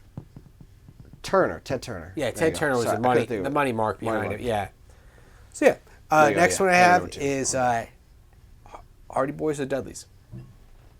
Shot. I'm gonna go Hardy Boys, just because I believe them more as single stars when they had to be. Obviously, WWE tried it out. They both shit the bed, Bubba and Devon. Not their fault. I don't think they were ready for it. But then even in TNA, like Bubba Ray was kind of ready for it. Devon was just never there. Where Matt Hardy figured it out. Jeff Hardy always had it. But even their style kind of helped me, like. Yeah. Visually, when I was like 10 or 11, when they first burst on the scene, they visually just stood out with their moveset. Even though they're more for the girls, like they're more boy bandish. I like ladders more, which are symbolized with ladders, and then their aerial moveset. I just like them more. I like that. Next one I have is WCCW versus I won't do that one. No, you can do that one. I was going to say... It's your call, dude. World Class Championship Wrestling versus AWA. Like, stars there. Because that's wrestling from Texas, so you have a lot there. Yeah, you have a lot there. AWA all day. Okay, I like that. Yeah, I just like their... Even, like, obviously their champions, like, their main champions became more mid-carders, like Rick Martel and Kurt Hennig. But, like, obviously you had Hogan. I don't think he was a champion there. He might have been. But you had Hogan was AWA champion because Vern Gagne was super pissed when he left, right? Yeah. Okay, yeah. He had it when he left. I didn't know that, or I knew it, but I just didn't. I thought that I didn't know it. But Nick Bockwinkel, I think, is one of the most underrated people, like ever. He's almost like Flair-esque, actually. Yeah. The way he spoke, he was just obviously not as animated. That's the only difference. Had like the same exact gimmick, the suits, the verbiage, just not animated like Flair. So I'll go that. Okay. All WCCW had was Von Erichs for me. Yeah. Gino Hernandez possibly passed away. Yeah. So shot. Boom. Done. Now we gotta wing it. Yeah. Oh, this is already after 2 was already won, bro. Oh, okay, my bad. It was already winged. All right, or so wonged. Angle, Brock Lesnar, which one? Angle. Okay, I like that. It's very. I will say though, the last year Brock has made it very hard. But Kurt Angle But from imagine day if Brock one. was doing that since day That's one. what I was He would gonna be say. he would be better than Angle because of longevity. Exactly. The only difference is Kurt Angle's got the business in regards to the entertainment aspect since day one. Yep. Brock has. Let me rephrase that. Brock has gotten it, but he just never wanted to do it. Yeah. Because Brock, everybody says Brock is so smart. He just, I think the last year or the last 2 years, ever since like COVID, he's just like, I'm just here to fuck around. Yeah. And that's what I'm going to do. And obviously it's worked out, but I got Kurt Angle all day. I think Kurt Angle's so underrated with that too. So Sting, Mr. Perfect. Or not Sting, yeah, Steamboat, Mr. Perfect, I'm sorry. Steamboat, Mr. Perfect? Two mid-card guys. It is. That's very tough. Because I'm such a WWE guy. But I have to give respect to one of my favorite WrestleMania matches, man. And I also just want to take a half a shot. So you got me on that one because of the timing and because of the respect factor. Steamboat arm drags, dude. All day. That's all I wanted to do when we were doing those trainings. So when Trotsky said that to me, I was like, thank God. That's like one of my goals. Backdrop at Guerrero, Steamboat arm drags. I never got to do an elbow off the top rope. I was actually scared about those, but I always wanted to do Shawn Michaels elbows. Or Savage. Yeah. Big tricep bizump. Bizump. Let's see here. Next would be not Kurt Angle. We already asked that. Chris Benoit or Eddie Guerrero? Guerrero. That's like one of my titles. Yeah, all day. It's not even a discussion. Where It's we just- at? You should write these down. I'm at number 6. Oh, okay, my bad. So I like that. Okay. World title or the John Cena WWE title? Ooh, that's a good one. Wait, you mean like in? I'm talking like 2005. My resume. That's tough, honestly. The look, world heavyweight. That's tough. I'm gonna go with, but I'm gonna go world heavyweight because I think you said mid 2000s. Yeah. I just don't know if you gave a year. Did you give a year? Yeah. I was saying like Cena title, world title. Okay, yeah. So I'm going to 05, 06. I think the title looked better, and I think Batista at the time before he got injured, so obviously before the fall of 05, I think Batista was just as popular as Cena. I think what made Cena more popular than Batista was the injury. Yeah. I think at that time, that's exactly what I think when SmackDown vs. Raw came out, there was legit SmackDown vs. Raw because I think half the people like Batista, which you saw in the Rumble of 05, and then half the people like Cena. And also I think he had the better feud. I think Triple H Batista was a better feud than John Cena versus JBL. And then, the drafting, like the Cena going to Raw, Batista going to SmackDown, that kind of hit Batista a little bit, but I think he was so popular, he was still able to carry it over. So, long story short, World Heavyweight title. I like that. That's cool. I'm going to go next title. I'm going to talk now, too, though. United States title or Intercontinental title? You can talk whatever the fuck you want. All right. I'm just saying. I mean, if you want to do a shot for it, IC title or US title. So I'm obviously a WWE historian, not really a NWA/WCW historian. So I'm gonna go Intercontinental title, but also my third. If I give you a top 5 of my favorite matches, I can never give an order because it depends how I feel that day. But Steamboat Savage is in there, and that's for the IC title. Yeah. And then even the look for it. Title. I like how the WCW United States title looked. Cause I guess I like the old. I think the old IC title looks better than the best the new version one of the for US title. 5 seconds and that's it. Yeah, I remember you told me that. I was like, "You're blind, bro." Yeah, I think you're blind. I think the coolest title right now is the North American title. I really like that title. You do like that title. I like the US title. Really? I actually like the WWE title. Yeah. Obviously, if they were to combine it into one, that'd be the most. They should just do like red on one side and blue on the other. They should just make it gold or white. Yeah. Honestly, just to make it something different than the black or the blue, because that's just obviously synonymous with the brand split. So, but I actually like, for the new titles that have been made over the last 5 years, I don't know what it is, the U.S. title I like a lot. It's really weird, because I actually like the original U.S. title too, or the WWE U.S. title. I do like the U.S. title. I always think of the NWA WCW U.S. title. I do like that title, but I think nothing compares to the Winged Eagle Attitude Era belt and then the old school IC title belt. Those are my favorite. Yeah. So on the look and on the matches, I just like the IC title. All right, next one. Drew McIntyre or British Bulldog? It's tough. What number are we at? This will be number 8. This is number 8 now? All right, so I got 2 more to waste my time on. I'm gonna go Drew. I really don't think Bulldog. Yes, he was a good I'm sorry to cut you off. No, do your thing. I feel like Drew is everything. Like if they want to say like because he's UK, everything else. Like I feel like he's everything British Bulldog could have been if he just kind of like pulled his head out of his ass. Yeah. All right, cool. Next one is, I guess it's kind of close to the Dudleys and Hardy's question, but I just feel like these two surpass both of them. Okay. It's Edge and Christian. So who do you got, Edge or Christian? Ooh, that's a good one. Because I feel like you got best heel. I mean, just overall, I think they're better performers than. I picked Drew on the last one, right? So I've only taken one shot, right? Yeah. Here's my second one. Yeah. I'm not trying to match you. I'm just trying to like time. I'm also trying to pace, obviously. Yeah, but pace is the race. 100%. But it's also I also want to make the shots worth it. And I think Christian's one of the most underrated. He's an underrated heel of all time. Just underrated wrestler, like because of Edge. And I think honestly, it goes back to like the booking with Vince. Like if Vince liked Christian more than Edge, we might be viewing Edge like Christian, if that makes any sense. Yeah. Like you might go Christian then Edge. Do you think Edge would have left and went to like TNA versus Christian? Because I think Christian and Edge were the same person. Like they were both huge wrestling fans. They both thought that like they had supreme confidence. You know what I mean? Like they were both over too with Steve Austin. That's what I mean. The biggest guy in the whole company. Like that's like Hogan. Like how Hogan got Beefcake and all those other guys in WCW. Like I felt like Austin did the same thing, because personally I think if you booked Christian and Tomko correctly when they were going against Cena, he could have beat Cena for the world title.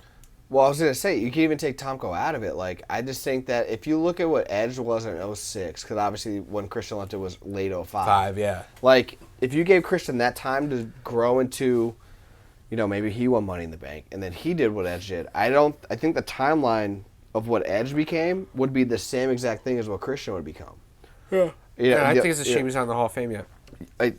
He's still active, so I do that's one of my questions I have for you before we close out the show. But he is still not for Christian regarding the Hall of Fame. But I have to take a shot for both because I like both. I like them both in the tag team. I like them both as singles, heel and face. Obviously, they're both better heels. Yeah. The only thing I wish I just wish that they both had a match together at a WrestleMania, whether it was 25, 26, or sorry, 25, I guess you get a 26 or 27.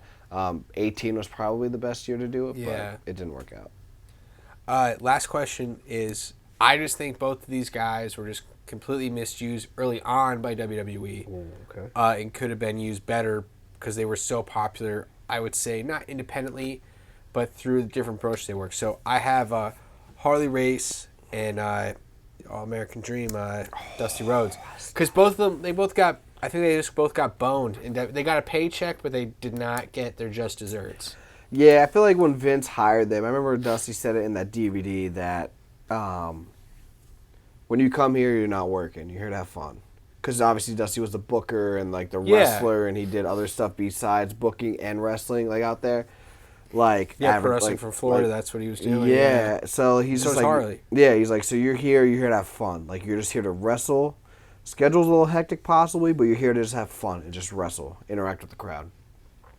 And then obviously I feel like Vince possibly would have said that with Harley Race, but Harley Race really never came out with a DVD or like an interview to say that. He didn't want to do anything. Yeah, he has the craziest voice of all time. All that to say, I'm going to take my third shot because I think when you think of, and we're going to talk about it after this, a Mount Rushmore of maybe like non-WWE like not mainstays because they were both in WWE. But when you think of names outside of WWE, I feel like those are 2 of the 5 that you're going to say probably outside of it. But also credit to them. I wish they had a feud with Hogan at some point, especially Harley Race because he was a heel. Maybe WrestleMania 3. Just throwing it out there. Better than King Kong Bundy. No, that was WrestleMania 3 was Andre. Oh, I'm just being, I'm being, if you ever had to like rebook obviously we did rebookings, but if you had to do a rebook with like not the same match, you couldn't do it with the same match, I'd probably go Harley Hogan or Jake and Hogan. Yeah. I know I said Jake and Hogan last time, so those will probably be like my 2 options, but, yeah, man, like they're so respected, like ahead of their time, good technicians. Let me take my shot. Because I had one last this or that, because this is one I actually wanted to ask, but I actually forgot because I thought of it when I was driving around today. I'm going to take a shot for it. No, you don't have to. This is just your perspective. I was going to say, two wrestlers who just, like, never, they didn't, like, never got the title, but should have got the title at some point. I would say is Jake Roberts or Roddy Piper. Who do you got? We said that before. Yeah. Well, you said that before. Yeah. I've always said Owen. Owen. No, I'm just saying this or that. Piper gets the title. Oh, my bad. Out of the two that you said? Yeah. Piper or Jake? I would give it to Jake. That's who I pick. You pick Jake over Piper? I would go Piper over Jake because this is going to sound really corny. He's better. I was going to say it's going to sound corny, but I just feel like on a marketing standpoint, you could sell Jake because of the snake. Yep. Obviously, it's Jake the Snake Roberts, but I mean, like, if you put him on a poster, it's with him and a snake. So, like, I always think about that. Like, if you just have a picture of him with the snake, I always think of, like, that classic poster where it's, like, the snake's right in front of his face. Like, that just, to me, just brings intrigue to where Piper, he has the kill, and you never saw that before. But, like, he didn't, like, if he had the belt, it would look cool. Where, like, I feel like you look at the snake before the belt. Does that make it? It's like I sound like a PR guy right now. But, like, I feel like if you put them both on a poster with the belt, when you look at Piper, I feel like you would look at the belt first before the kilt. And then if you were to look at Jake Roberts, you would look at the snake before the belt. Does that make any sense? I like that. And then also, because Piper too, like, I mean, I'm gonna. And he's also a better, like you said, he's a better heel. So Yeah. obviously, the better the heel, the better the come up for a Hogan or a Savage or a Warrior. Obviously, in that time, you know what I mean. So like, those are like my two reasonings. Marketing, I just feel like that. Like I just gave my explanation, and then obviously it was more Hogan in 85, 86. And my last question to you, Okay. just to ask as a wrestler standpoint. So just say, we wrestled. Promos are equal, by the way. Yes, 100%.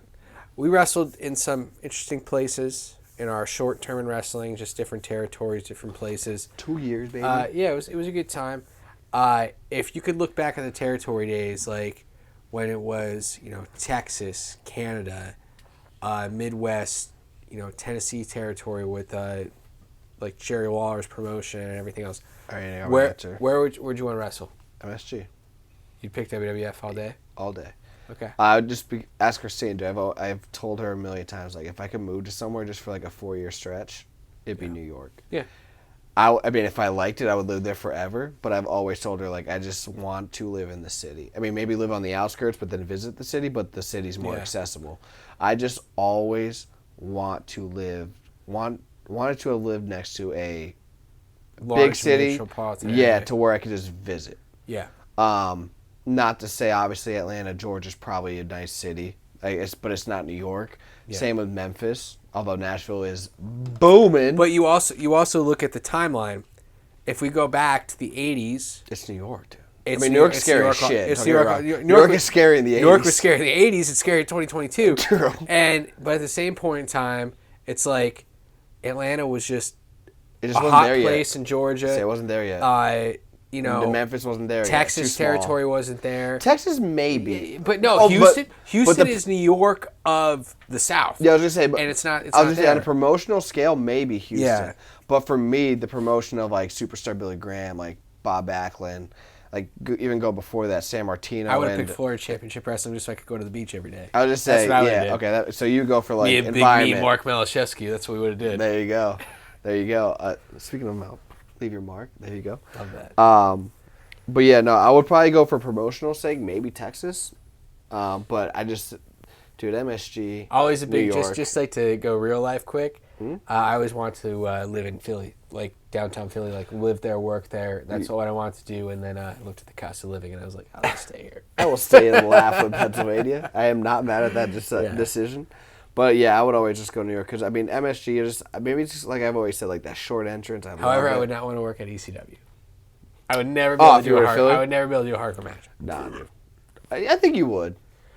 I would. I could get hit in the head by a light. For the right pay, I think you would do it. Now, granted, it's independent wrestling, so there's really no right pay. I don't think I could do like thumbtacks, but I could get hit in the head with like those light things they do. I could do that. I could do chair shots. I could do. Dude, you're game, so you could do it all. First of all, it's just Huge. a matter of what you want to do. Yeah. But no, I think you could do it. I mean, the kendo stick shit hurts. Yeah. Just want to throw that out How there can for I you. miss that? Yeah, I've never was hit by an inanimate object in my whole course of my wrestling career. I think I was just hit with a kendo. I think I was hit by a title, like, oh, dude, or like I was hit by. I wrestled the Beach Boys or whatever the hell they were, and they hit me with a shell like during the match. That's badass. They did. I just bumped. Like they. Like, oh, it of course, it just goes right over your head. But it was that. I think that was the only. I ain't mad at that. That's they called the conch, and I think they slapped me in the head with it. That was the finish of the match. That's awesome. That is supremely awesome. All right, well, that's this or that or the. But it's not supremely great. And hey, book us. There you go. Tag team. You should try to clip this and just send it to him. Yo, Primetime wants to come back as a heel with me. He's a heel. And just book us. But would you want to do a match for your daughter, or do you like? But I mean, at that point, like just you have not to right wait now. Well, obviously, Because she'd be like confused. Oh yeah, definitely 100%. Because I think that'd be awesome. I love wrestling. Like I've already showed it to my one kid, and I'm gonna show it to my next kid. Yeah. Mackenzie still gets hyped AF for the Legion of Doom. Of course, dude. Like it's hot, like the first thing I ever showed her, we were watching like SummerSlam when she was first born. Mm-hmm. Showed that, she was like, yeah, like she's a little baby who could barely move. She was like all hyped up about it. Showed it to her last week. She was. Oh crap! I'm gonna tell you, I saw Sam. Our babies go to the same daycare, and I told her I was like, Mackenzie's one of the happiest babies, dude. I see her when I drop Sierra out because she's always there before Sierra. She's evil at home, but that's... Well, no, I mean, Sierra's the same exact way. I mean, Sierra's always energetic, so it's just a matter of the buffer time. If she doesn't know you, might be an extra 5 to 10 she minutes. She waves to me now. I go, hey, Cece. She's like... Yeah. Waves. Yeah. I'm like, that's cool. I was like, Kenta. I say it all the time. She probably just hears that voice, like, Kenta. Yeah. And, like, the teacher's like, do you know her? I'm like, yeah, it's like one of my best friends. Like, it's his daughter. Like, we're childhood friends. Cece tried to go home with me the other day. She like, her and Mackenzie, I was like, we got to go. Mackenzie's coming. She goes, walks out the door. And Cece's just, like, strolling along. I was like, I'm like... Dude, all those kids are just trying to get out, dude. Whenever they see that door open, dude, it's like the dungeon. Yeah, I was like, I said to the teacher the other day, the teacher's like, yeah, I'm trying to leave. Your daughter's trying to go with me. I'm like, I mean, I wouldn't want to be here either. And she just looked at me. I was like, oh my God, you definitely should have said that. But anyway, that was this or that or the 5-second shot clock. Obviously, emphasis on the shot. So I hope you guys enjoyed that. And if you guys have any answers or didn't agree with our reasoning for our answers, you could F off. No, I'm just kidding. You can definitely follow us on social media, PML Wrestling or PML Show, Facebook, Twitter, Instagram. But time to talk some Mount Rushmore before we close out our show, before like our finale recap. Yeah. So you obviously want to talk about Mount Rushmores. And I don't know if you still have your phone on. I know you said battery percentage was low when I was asking for the timer.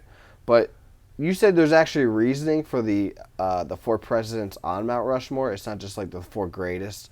Because obviously I'm a huge sports fan. I'm more of a history buff, I would say, versus being a... Well, I was just going to say, like, when you're a sports fan and you go, oh, give me your Mount Rushmore of, like, basketball players or Mount Rushmore or of position of whatever sport, like, or, you know, like, whatever that is.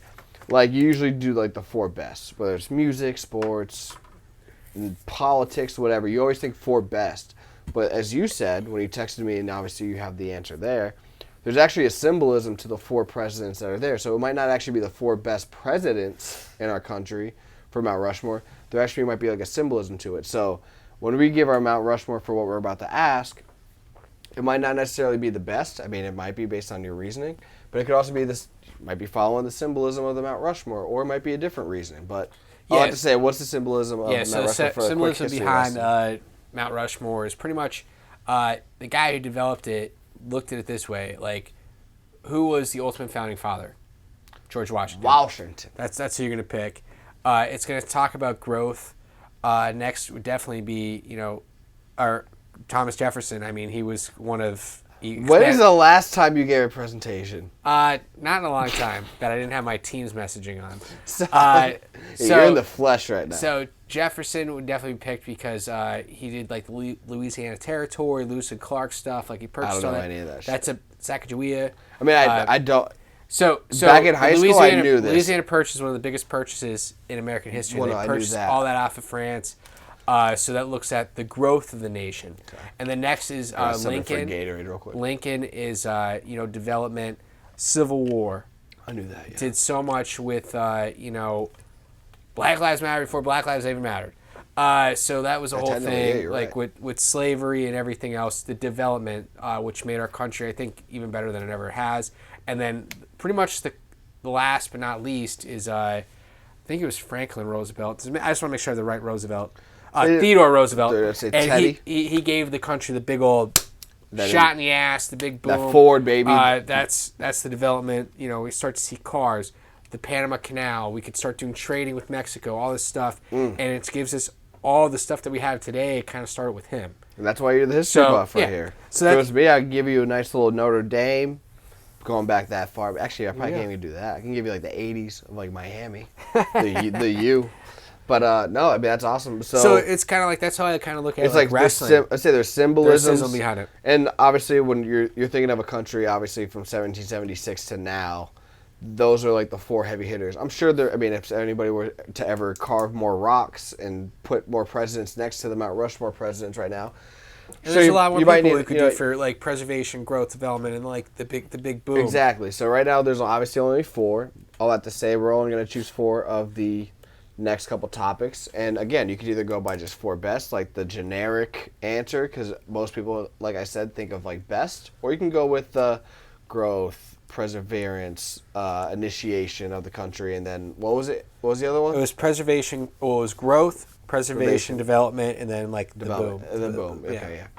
Like this is our country living today. There you go. You can go with that. So all that to say, we're gonna start with the very first one. I don't know if you want to do icons or promoters or just like signature figures, whatever you want to do. But who's your Mount Rushmore in wrestling? And this could be from any territory, any era. Obviously, this is us probably going back into the history books for a couple of these names. So yeah. So pretty much like looking at like for me, like the founding father of pro wrestling to me is definitely Bruno Sammartino. Like you talk to any guy who's past the age of 45 and beyond is like talks about Bruno Sammartino and Ivan Putski. So I'm picking Bruno Sammartino all day. He was like the original pro wrestler. In my opinion. Male singles or icons? Icons in itself. Bruno Sammartino, like longest reigning world champion. Yeah. Growth. I would say growth, development for icons of all time. I love my boy Ric Flair, but with this being just going on this premise itself, it has to be Hogan. And then for like development of the product, I'm gonna put Macho Man up there. Yeah, because like he was just on the same level, like because Flair was in WCW, all these other places. It was more regional. Yeah, it wasn't as national. But Macho Man is literally like 1B to Hogan. Plus, preach, baby. Plus, he was probably the best wrestler on that card. So he's the development of pro wrestling. And then they gave the boom, Steve Austin. Every kid, any guy you ask that's 35 to 15 knows who Stone Cold Steve Austin is. Yeah. And that's my iconic, I would say. Damn, you got all wrestlers. I wasn't expecting that. I was thinking like promoters. Okay, that's a cool concept. No, but no, I mean that's a good one too, because I mean obviously it's one thing for the booker to put you out there. And it's all WWE, dude. That is true. I definitely was not expecting that at all from you. No, because WWE is like, where do you want to go? Yeah, they initiated they diminished the territory system. But no, I mean honestly, I was just thinking like, because even when Bruno was world champion, no one like Bruno Sammartino versus anything that Von Erich was doing, anything Dusty was doing, anything any of those guys were doing. Dusty came to see Superstar in the 70s. Yeah. So like it was still territorial. But no, I just wasn't. I was definitely shocked that you didn't put like Flair or Gagne, probably not. I don't know. I'm gonna go with Vince. He had the vision to expand the territories. The visionary, like Washington. Yeah, I'm gonna go Vince. I'm gonna go Hogan and Austin because I feel like those names are synonymous with like years of not only the wrestling generation, but like pop culture. Yeah. Like in the 80s, it was Hogan. Like when you thought of wrestling, as good as Flair was, you thought Hogan. And then in the 90s, you thought Austin. So I'm going to go with those two. So that's my number 3. And like I told you, it's honestly a battle between Pat Patterson because he was like the right-hand man creatively with Vince. But for the little amount of money, even though he got some backing from Vince, now that we know that, he still made, and I told you soon. I remember, I think it was like our first match together, or like the first month together on the drive home from Hazleton. I'm gonna go with this guy, Paul Heyman. I was just like, dude, we had like 50 people in the crowd. I was like, I feel like Paul Heyman had that in ECW, and he made it seem so much bigger. Yeah. You know what I mean? And obviously, he's the one who brought the influx of cruiserweights in, and then essentially like that grungy anarchy, reality-based storylines, which kind of I think Eric Bischoff, I don't want to say took it off him, but like definitely got an idea from it, and then Vince obviously changed the Attitude Era to that. So I'm gonna go Vince, Hogan, Austin, Heyman. I like that. Yeah, I mean, I feel like because they're the two like. I feel like I've always said like it's like the with business Brady, and the it's like Brady Belichick. Well, it's like Belichick came up with the game plan. Well, it's like Brady had to execute it. Exactly, but So at it's the same like- point in time, I don't think if Brady had the same But coaches, it wouldn't be as good. Exactly. I was gonna say like Hogan played to Vince's part, but if Vince picked anybody else, maybe outside of like in the mid '80s, Piper and Macho had the charisma to maybe carry a company. But like outside of those two, it's like if Hogan doesn't have that charisma, you don't get WWF. Well, like it's Vince just- has the idea. It's like, all right, I'm Vince or Hogan. I'm picking you or Austin for the Attitude Era. I'm picking Austin. That's the thing too. Like Austin, it was more the crowd. It wasn't even Hogan. But like Austin or Vince picked Hogan, and Hogan's like, all right, more money for me. I'm taking the ball with it. Because So it takes two to tango. the way I look at it too, though, is like I like the sports reference there because Belichick, Tom Brady, greatest of all time. Yeah. Andy Reid, Donovan McNabb. Okay. Close. Okay. Great. That's okay. That's like WCW or It's like ECW. There's a difference. Like legendary, and there's great, Yeah. and there's good. yeah. Like McNabb, and it's almost like this, like McNabb and Andy Reid, just to keep it with Andy Reid, and my reference, like McNabb and Andy Reid, probably great, 4 Yeah. straight championship games. Yeah, they did but it's great, like, but they just could never get to the. yeah, They couldn't beat the Patriots. No. That was proven. Yeah. And they could never they lost to the they lost. They got there, but they lost. yeah, and then it's like Andy Reid and Mahomes. Yeah. Potentially, I mean, they're already at great, and it's only Yeah. Mahomes' 5th year. They could be legendary because they already won a Super Bowl. Yep. And they've already You been to have 4 to straight have that championship spark, games. dude. So it's like if Vince McMahon picked the wrong guy, He could could be Andy Reid. he could be possibly Yeah. great. Would he be legendary? We don't know. And so then it you takes look two at to tango. two though, like what if Hogan had Hogan's great, and what if Hogan had just stick with Gagne? So that's looking even at McNabb's side because McNabb could have been he is one of the greatest quarterbacks of all time. But Could be, yeah. you know if he maybe what would happen if McNabb had Belichick? Yeah, that's what I mean. Yeah, So it's I've always just said like, Peyton yeah. Manning and Belichick Yeah. because Peyton Manning was like a legit He was a freaking force. legendary. Yeah, there you go, force. There you go. Because if you're looking at that timeline of quarterbacks, Tom Brady still makes due today, but there was Michael Vick, there's McNabb, Manning, there's Manning, Manning, Favre. There you go. Yeah. That's your quarterback. No, you're right. So I always think about like that. We were like kids watching it's like football. it's like the coach and the player. So like to me, it was like the booker and the wrestler. Like Yeah. you need a promoter and a wrestler, and I feel like Vince, even as down as dumps, he saw Austin. He's like, oh, we'll make him the ringmaster. It's okay. And then we still have Brett and Sean, but Austin's still gaining this momentum. All right, yeah, we'll see what happens. But then it just became a point where it's like we have to go with Austin. So it takes 2 to tango. You know what I mean? And you can I really wanted to compare pick Belichick's relationship with him to being what the frig is his name? Gronkowski. Yeah. So you have Brady, who is the best of all time. Then you have Gronkowski, who is again right up there. And what he does, tight end. it's just good of everyone else. Yeah, no, I completely agree. He's probably the best in the league. Yeah, exactly. So that's why I go with those for icons. And I do, obviously, there's only 4 spots. You're going to leave some people You like out. that? So. You like that sports coming out of me? Dude, you're dropping the Gronkowski. I mean, that's a big word for you. You know it. I mean, he did retire, by the way. Just sort of because I thought. But no, you Brady know that. was- You said, because Brady's gonna retire. And He's they gonna do came one more back. year, retire, then make more money than he's ever made in his life At Fox. for 1 year. Look at that. Exactly.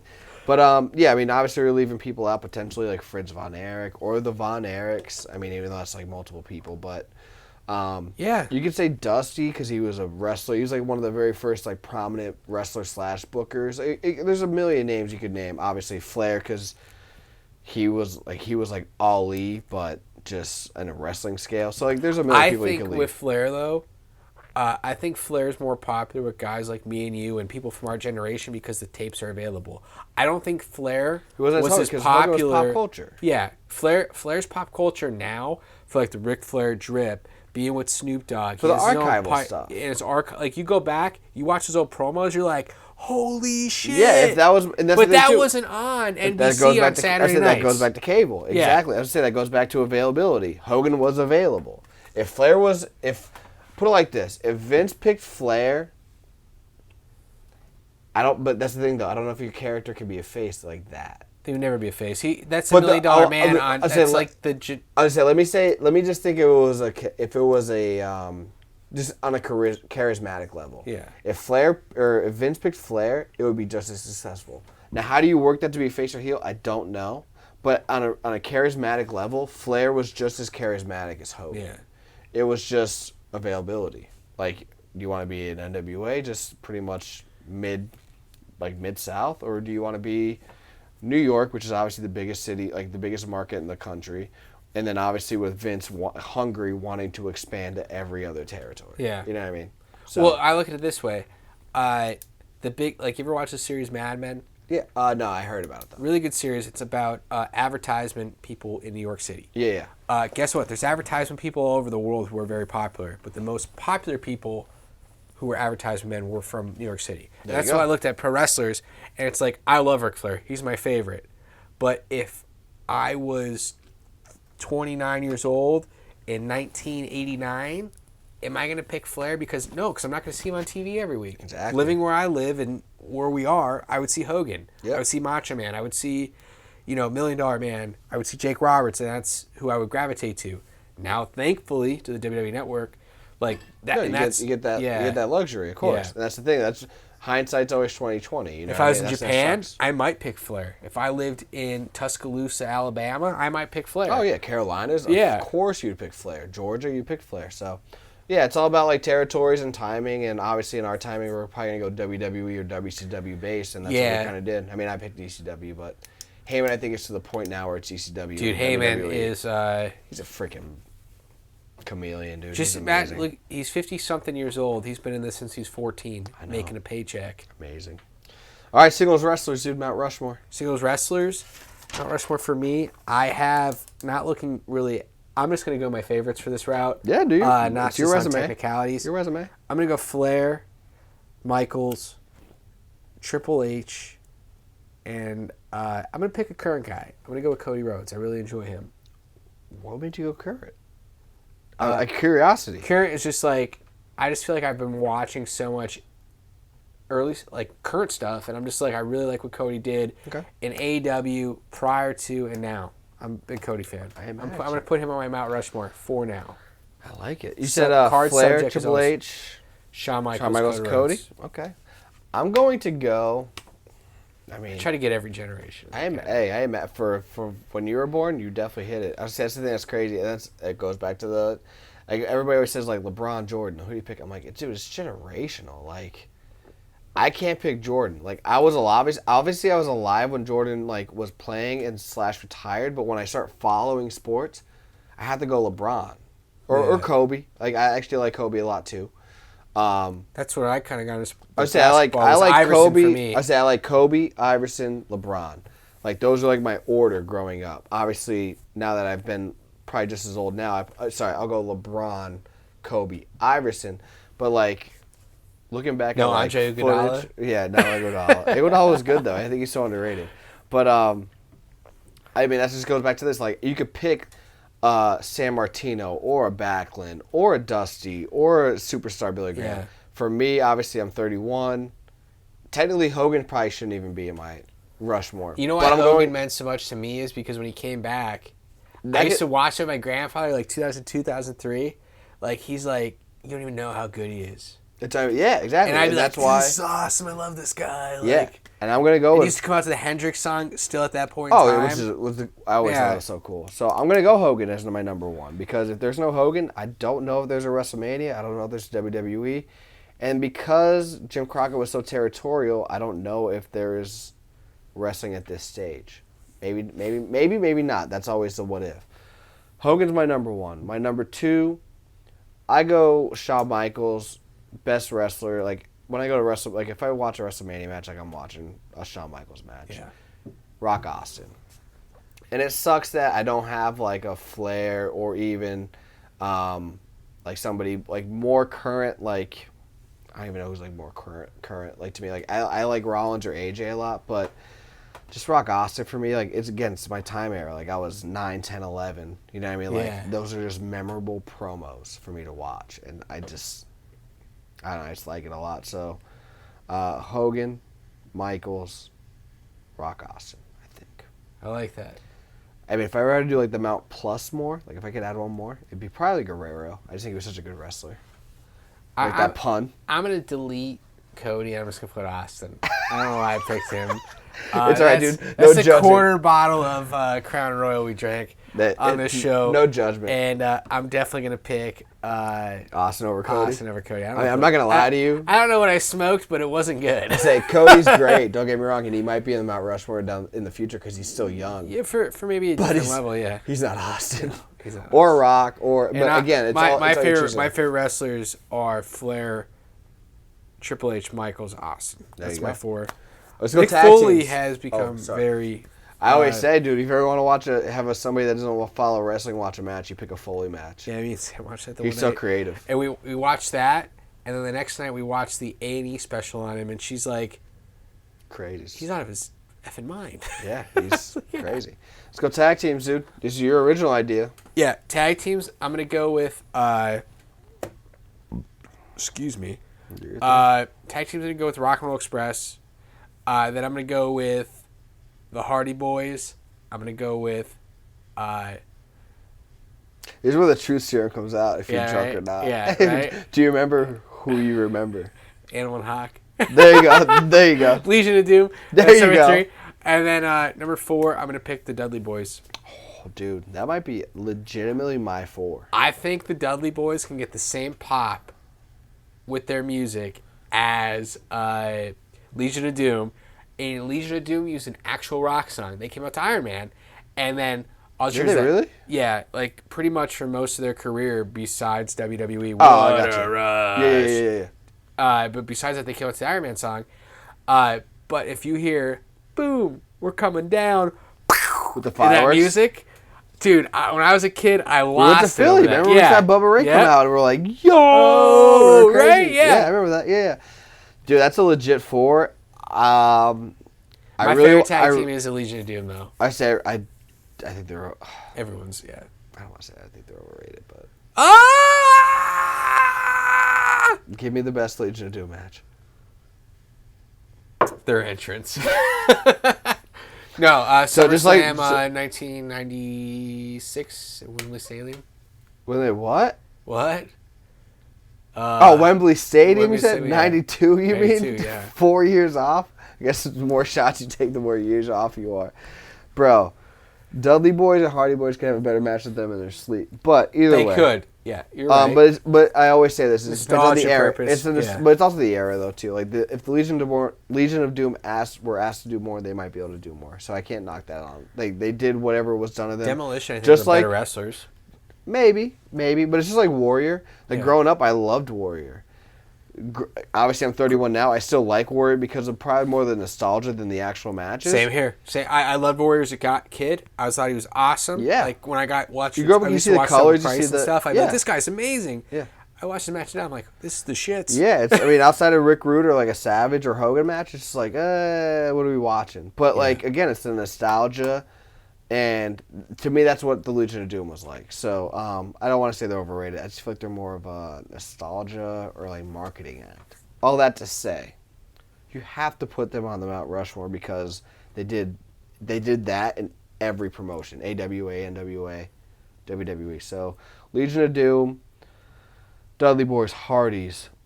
I'm not gonna lie to you. This is me being like, I guess ignorant. Ignorant meaning not a clue to this topic.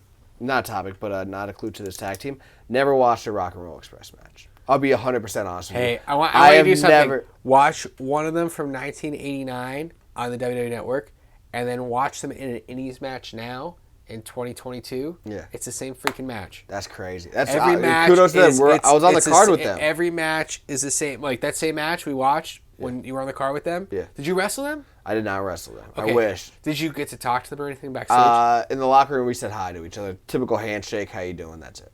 Damn, that's cool. Because I was on that. I was at that show. Didn't You're get at the to show. work it. Them and Power and Glory. Yeah. Or, not Power and Glory. Powers of Pain. Powers of Pain. They were in our hotel. Yep. I still wish we went out with that dude who made him. He seemed really cool, but I don't think he was actually cool at all. Dusty, the Great Value Dusty. Yeah, the Great Value Dusty. I think we had a better time doing what we did. We but did.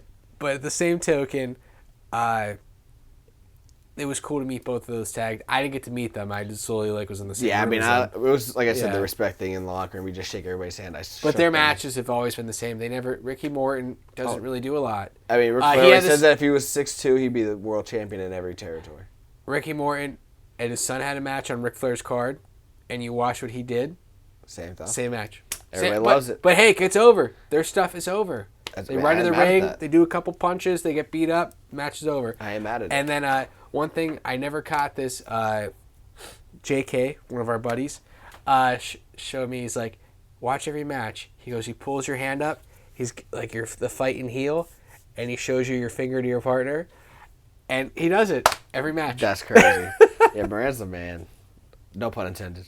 So I'm gonna take Rock and Roll Express off only because I never watched him. Obviously on Impact they could obviously be up there. You put them on there, not arguing them. Yeah. So I'll go Legion of Doom, Dudleys, Hardys. I'm gonna put the Steiner Brothers in. That's a really good pick. Yeah, I'm gonna go with them because I've seen more of their matches. Well, they've been spotlight more or less since the beginning of the Hall of Fame. I would say more of my. Well, I would say even more of my era, like '90s and obviously, well, actually just the '90s because they became solo stars, but. The 90s for me. So I'm going to go with the Steiner Brothers as my number 4. Do you think Scott could have been a little more in WWE if he wasn't? Yeah, it's just too little too late. Yeah. Too little too late. I don't think he was ready in 93, and I think it was too late in 02. Yeah. What do we got? We got women's next. Oh, that's going to be a difficult one for me. Yeah, 100%. For women's standpoint, I'm going to put... you got to put Mae Young up there. Okay. I think she was just like the focal point of women's wrestling for such a long time. I have Chyna, Trish Stratus, Charlotte, and that's it. Sorry, I completely thought our laptop was plugged in and it wasn't. So I saw it. Do you need a charger? I have a charger. No, I had it charged in. I had the charger plugged in. I just never plugged it into the laptop. Dummy! I've done that multiple times. I've never done that here. I've never done that. Did. Yeah, I used to do that during work, and I'm like, your computer's All going right. to shut off in 10 seconds. I'm like, what? Yeah. All right, so we're going women, right? What was yours again? I'm sorry, you said Mae Young, Mine was Chyna, Mae, Charlotte, Chyna. who? Trish? Mae, Chyna, Charlotte, and Trish. Yes. I'm going to go... I have to go... It's tough, dude. This is very tough. I'm going to go Trish Lita. I like Those are that. my number 2. Those are my first 2. Ooh. It's tough because I feel like there's enough to choose from, but they're all impactful given their rise to fame. Charlotte, definitely number 3. Do I want to go Sable? Do I want to go Sasha? Do I want to go Sunny. Becky? Sunny? Sunny's seen 25 to life. She is definitely seen 25 to life. All right, so Trish, Lita, Charlotte. Dude, if you would have asked me this a year ago, I would have said Sasha, no hesitation. I think... She hasn't worked. I know, sure, she hasn't worked in months. I'm going to go Becky. Because there has never been a stretch as hot as Sable was, marketing-wise, not sexually. She never overtook Austin. Charlotte never overtook, like, Roman or Brock or whatever. I feel like there was a stretch... like a year ago, maybe a year and a half ago, where Becky like overtook the wrestling Becky circuit. was literally the man. Yeah, she was the man. She was So I'm gonna go with Becky because I feel like there was nobody even that close, like marketing wise, and that's like a testament. You know what I mean? Like, so I'm gonna go with Becky. And then the best thing I love about her too, she had good matches too. She best wrestler on the card, almost. Yeah. Wasn't blonde hair, blue eyes, like Vince McMahon, like prototype of how women should look. Yeah. Was from another country, not America. Yeah. So it's like, and you're the best. Yeah. And that's never been done in WWE because it's always white meat baby face, blonde hair, blue eyes, American. Yeah. And that is just everything that's not. Like, 100%. I was like, that's incredible. Yeah. I thought that was really cool. Only thing I have to say about Sasha, did you see in the headlines where she was doing autograph signings where you had to stand maybe back where my washer and dryer is and you're over here? Yeah. One, I mean, I agree to this extent there's a lot of creepy dudes out there. Dude, Alexa Bliss, I think Alexa Bliss a couple of years ago brought this to a point. Or Paige, I forget who it was, but like somebody from the WWE like brought this to a point. I'm like, yeah, I guess you're right. I would just like a photo, like we both got our thumbs up. Yeah, like, I would accept like, that. Like, hey, hi. No, I agree. But I also saw that somebody somebody tried to break her. Well, they broke her car rear window. I don't know if they tried to break in or not, but she was at a Boston Red Sox game, and so he broke her windshield or rear view mirror. If I was a heel, I'd be like, that's cool. That's cool.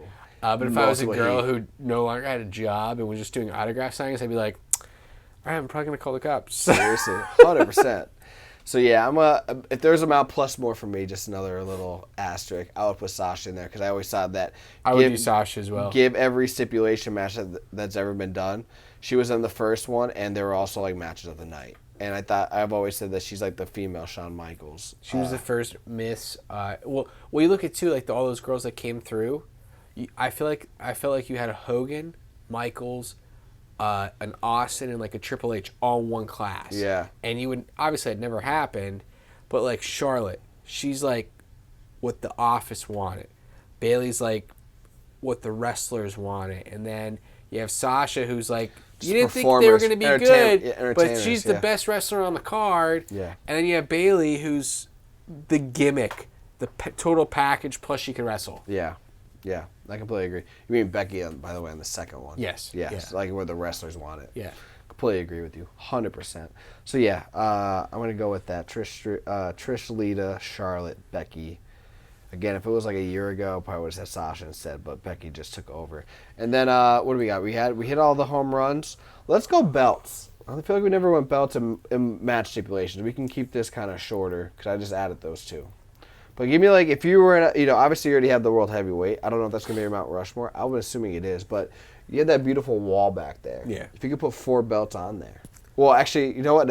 I forgot. You might be going with the symbolism route, so I don't know what you're going to do. I'm just gonna go. I did symbolism just for the wrestling aspect. Got for the first one, but this is going to be my 4 favorites again. It's going to be the World title, the NWA title, the Winged Eagle WWE belt, and...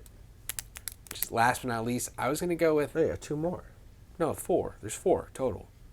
So I picked the World title. Yeah. NWA title. What's the difference?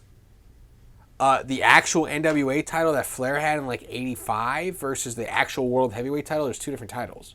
I didn't need to see a picture. Yeah. I know NWA's title, but you're saying the one that Flair had? You're talking about the one in like the early 80s, like pre-Starrcade? No. Then was it? You said the Winged Eagle, and then what was the other one? Hold on. Oh, you're waiting for the fourth one. This is the title I meant. That one, okay. Yeah.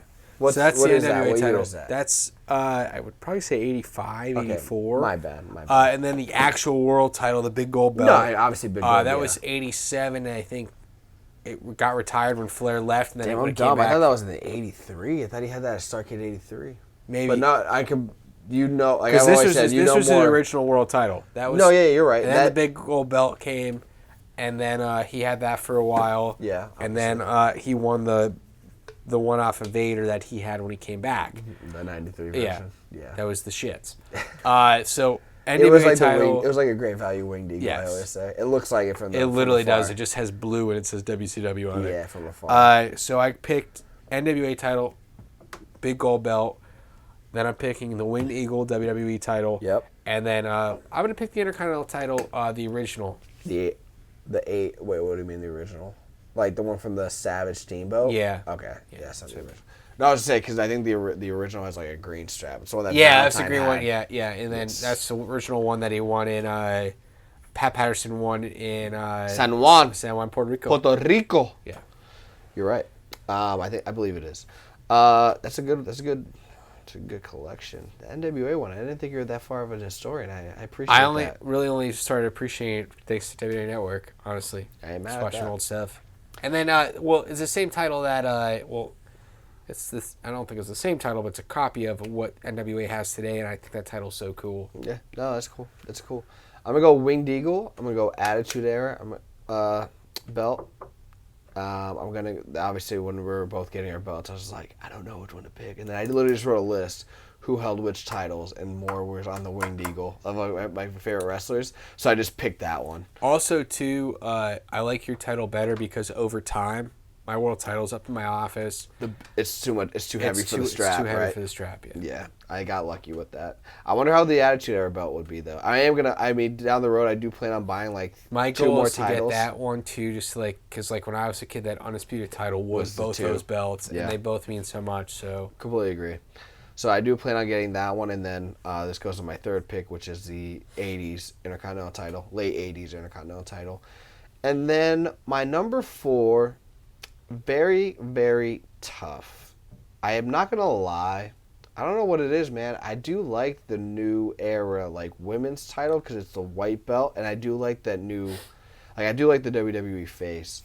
Maybe I'm just trying to show the women some love, but I mean, you know, I would never pick a white title, the women's, because I know it gets dirty so fast. I would never buy Yeah. one. If I had an option, I mean, it's the same title faceplate. It's the Intercontinental title when Michaels had the white belt. Yeah. Excuse me, I would just never get it because it would just get dirty in my house. But that's the reason why I would get I mean, I like the black one too because obviously my favorite wrestlers have the black strap belt. But I would personally get the black strap belt because it just wouldn't look as dirty. But I'm going to give the women some love here. I'll do the new faceplate, the women's title. I wish they could kind of, again, going back to like unifying titles, I wish there was a white strap belt for the men's, and then obviously the gold, and then if they could do a white strap for the women's, and then do rose gold instead of just gold for the face. That'd be awesome. I mean, I know it's more like sexist. I'm not trying to be sexist, but I just think rose gold is more synonymous with women, so I think that'd be kind of cool. Also, it's more expensive, so good for them. That's true, yeah. But if I had to pick one, I think I would go the red belt because I just think red stands out a little bit more. So I would go white strap WWE Women's Championship because I don't think there was another one, right? No. There was the women's title, there's a Divas title. Yeah. They were kind of. Nah, I was thinking European because I used to like that for some reason, but no, I'll go with that Women's Championship. So. Winged Eagle Attitude Era, 80s Intercontinental title, women's current title. I like that. The red one. Yeah, show the women some love. And then we got another one, match stipulations, before we go to our farewell. And before our farewell segment, I'm going to take a urine break. But Well, let's finish this segment first. Yeah. Match segment-wise, I'm going to go ladder match,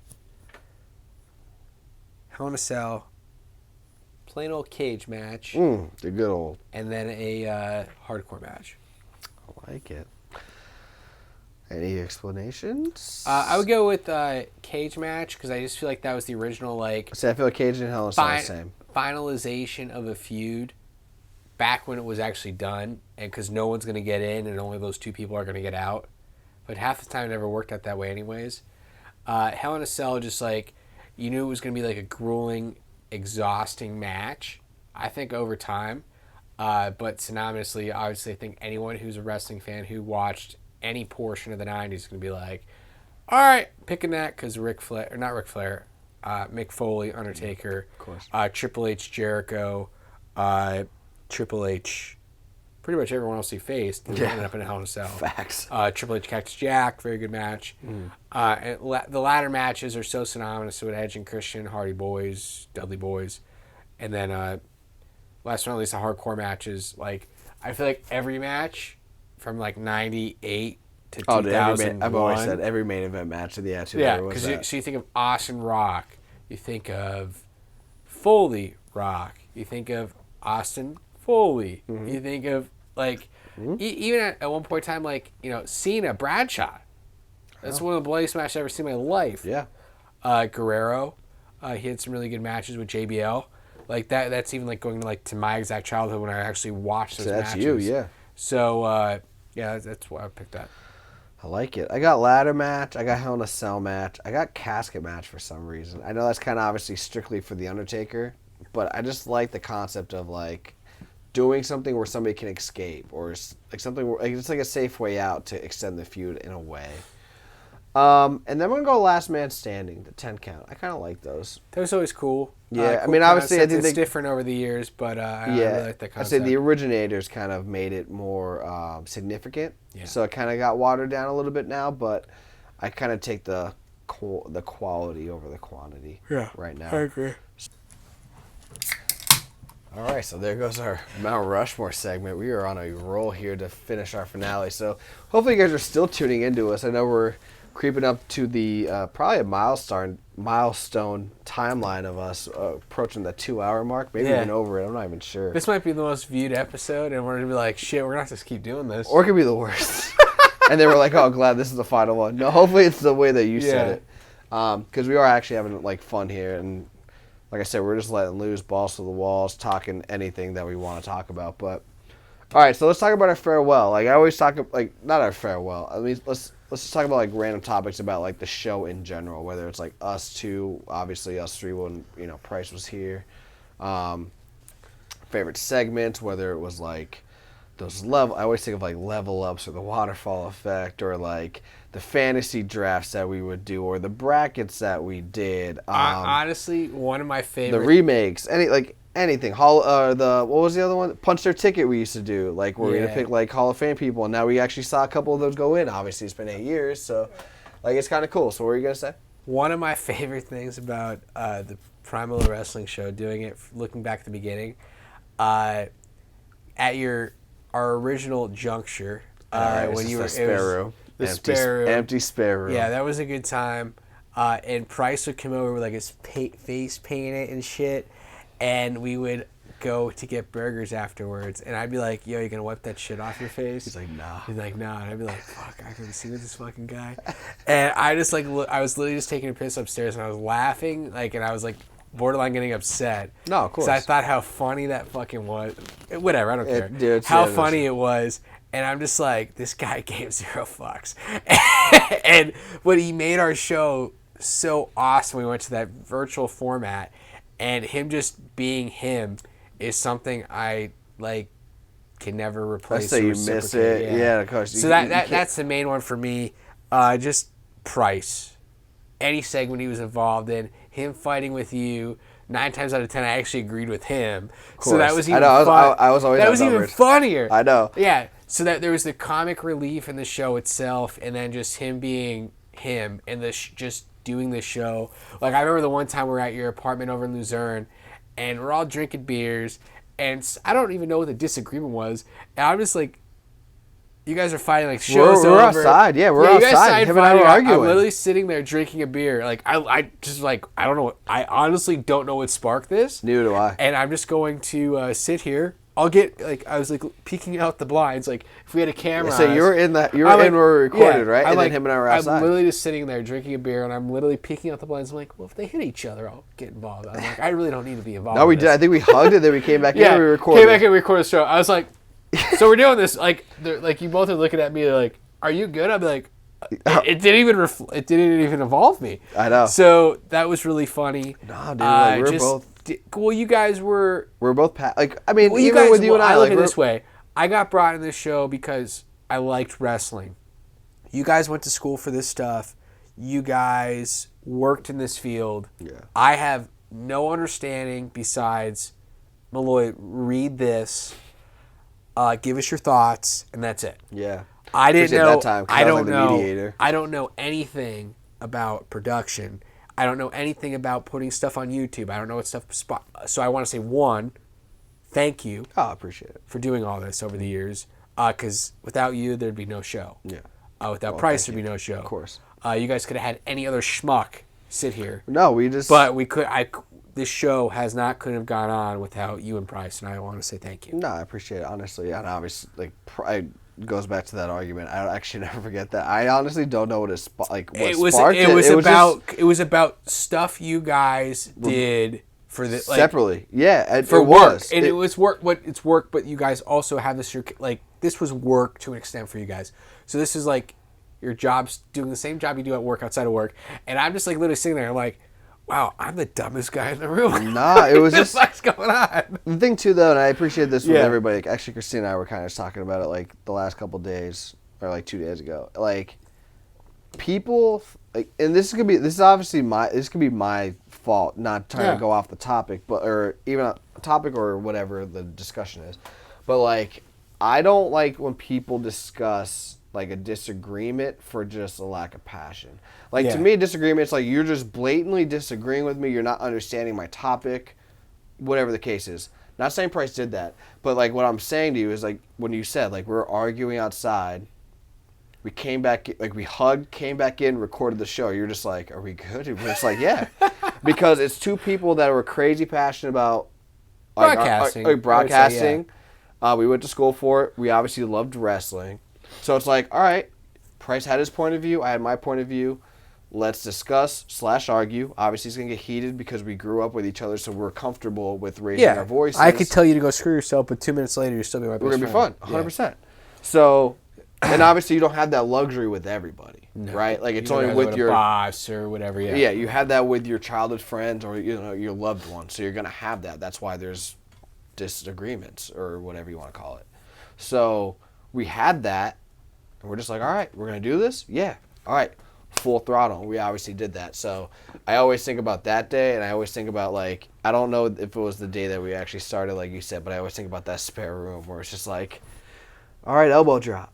And then like a week later, I was just like, can't use elbow drop. You guys are like, why? And then we're like, somebody copyrighted it. We can't do it. So I'm just like, all right, we're going to think of like a show. We're going to think of a name because we didn't want to pay for the copyrights. We're just like, we're going to think of a name that nobody for sure cannot like copyright. We're just like, Price. We'll go Pry. Mo for Malloy. And a Lo for Lopez. We're just like first syllables of everybody's last name. So I always just think about like that second or third week where we kind of went like full bore, and then obviously the argument. Because honestly, I think it's actually like kind of what you and I had, not nearly as heated, where you're very audio. You're like, yo, I listen to audio. And it's like, well, I listen to audio too, but whenever I have the choice, it's video then audio. Yeah. Because obviously the audio is with the video. So I think that's what it was. Obviously, I'm going back like 6 years. I can't tell you exactly what it was. I feel like it was something like that because I'm so hard on myself with the video and audio aspect. Obviously, if you look back at our catalog, I don't really put too much effort into it. I do think audio is the most important, so as long as it sounds I just good definitely on... most important, like, to me. Yeah. Like, as I don't know anything about what you and Price did for that standpoint, but I could tell as a listener, audio is most important to me because I could be doing anything and listen to our show. I could be cleaning my house, you're 100% right. Christine says the kid, same exact thing. I could be at work, washing my car, whatever, and I can just throw my headphone in and be like, all right, I agree with these guys say it. I don't agree with these guys say it. This is why. Yeah, no, Christine says the same exact thing. She's just like, why do you care about video so much? I'm like, I don't know. Because like, video's cool because look at Pat McAfee show. That's what it is. Rogan. I think that's what it was. Like, eventually they went from audio to video because of the importance. So, like, maybe that's why I always thought. But, again, it's neither here nor there. I do remember those two. Like, I do remember the Pricey situation, which is just so funny because, obviously, like I told you, like, we always say, like, he was one, like, I think he was the most vital part of us, like, us three, like, whether it was him. He was our Paul Heyman. He was, like, he was just so, like, animated and passionate about our show, like. Imagine how great of a manager he would have been for Frank McCabe. Oh, dude, you're phenomenal. Because that was the one thing, like, when you want to do, I was like, bro, you could be a manager, like, you do anything else. Yeah, like, no, you're 100% right. And it's like, he had the ads created for us. Like, he was so passionate about our product. Dude, and I obviously remember, what's his name? Steve Stovic. He hit me up. He saw us, like, I guess in the middle of the night. Pricey just, like, threw our name on WBRE. No, he did. Like, that was cool. Like, he was so passionate. And obviously, like... We were on Titantrons when WWE came in, like, for Twitter stuff. Yeah, because he was playing, pretty much, he did everything, man. And, like, obviously, like, we obviously miss him just as a person, but obviously, for this show's sake, what he did was him a lot. was amazing. I mean, I still don't agree. I mean, even when I die, we're going to argue in heaven that WrestleMania 15 is not that good. Yo, I'm going to come in and give you a headbutt. That's just how it is, man. That's just, I'm going to say that. I'll never forget that, like, argument. Like, not even an argument. It was just like, yeah, 15 is better than 17. I'm like, are you on crack, dude? No way. And then you're like, yeah, 15 is better than 17. I'm like, how am I outnumbered again over this? This is insanity. Some of our earlier... But No, it's just. I mean, it's we're like people. Obviously, our close friends know us. Or our family knows how close we are. But like, if you are listening to our show and you don't know, like, obviously it was Beloy, Price, and myself. Like, with a couple others, but we're all childhood friends. So like, and it's crazy. The too. arguments or the jokings or the one-offs, like they're all lighthearted. So like, me being outnumbered is a joke, but I'm like, in reality, like, now that you're like watching multiple wrestling things, who knows what Price would say now with Peacock and the network. I mean, obviously he had a couple years of it, but I'd hope he would switch his decision. But knowing Price and knowing me, before we got on this tangent, I know you wanted to talk about our segments, but one thing I want to talk about too. No, you can talk about whatever. Before we go back to this, so do you recall the first time you met myself or Price? No, I remember. I mean, I knew Price from Mackin, like our elementary school. Yeah. I always said, like, I used to live down the block from you guys, so when I moved back up, that's when I kind of, like, rekindled it. Like, I always knew Clappett, but, like, got close to Clappett because I moved up. Same with Price. Same with Uzako. JR, I knew from down the block. He obviously migrated up the block with me to hang out. I knew of you at baseball, not really school, more baseball. Yeah, we're like a 2-year difference. Yeah, because I actually never went to school you guys till I was in high school. Yeah, I was just saying, I knew of you more because of baseball, but I knew of you, obviously, same with Dunsmuir's. Yeah. But I just remember Price was always on his mountain bike. Always on his mountain bike. Yeah, so always on his mountain I met bike. Price through Mike Smith. I was in 3rd grade or 4th grade, and Smitty was just like, I was out in the alleyway. He's like, oh, my buddy Rob's gonna come ride bikes with us. And you remember Robert Patolka? Yeah, at the house I moved into though. That's what Clappett said. Yeah, it's the house I moved into. Yeah, Robert Patolka used to hang out all the time. He's like him. It was Rob Patolka, Smitty, and Price. Yeah. Well, Smitty wasn't there. Like, oh, Smitty's. We're gonna go get Smitty or go get Pricey, and he's gonna come hang out with us. I'm like, I can't go that far on my bike because I was like, You can't go past that Pearl Street, right? Yeah. So they were in 6th grade and I was in 4th grade. So I was like, I'll wait here. Came back. Pricey came flying on that mongoose bike up the alleyway, and he's like, hey man, I'm Rob Price. That's crazy. And he made a Price is Right comment. Always. And I was just like, yo, I'm Tom. Cool, nice to meet you. And then I became friends ever since. Yeah. And then I remember I met you. You were with. I met you and JR the same day, and you were when Clappett moved in. Clappett was in 4th grade. So Clappett moved a year before me, I believe. It might have been 2. It could have been 2. He would obviously know more than me. Clappett was in 5th grade, and I was in 3rd grade. Yeah. And Clappett was there, and because I met Clappett through our dads, because my dad and Dickie were friends for 100 years. Yeah. And my dad's like, oh, my buddy Dickie moved in. He's the same age as you. We're going to go up his house. So up his house, he had a cookout, hang out, eating hot dogs, whatever. So I was not really friends with Clappett, but kind of friends with Clappett. And you were there with JR. And I was like, yo, what's up? And JR's like, I know your cousin. And we all just kind of became friends. Yeah. And you guys were just like, oh, you're the unathletic guy who lives across the street from Rich Clappett. I was like, yeah, that's me. Sounds better. Sounds a lot better. But no, I just one thing, East End, and I was explaining this to a guy the other night. I guess a lot of kids today don't grow up with, you're not friends with all your neighbors.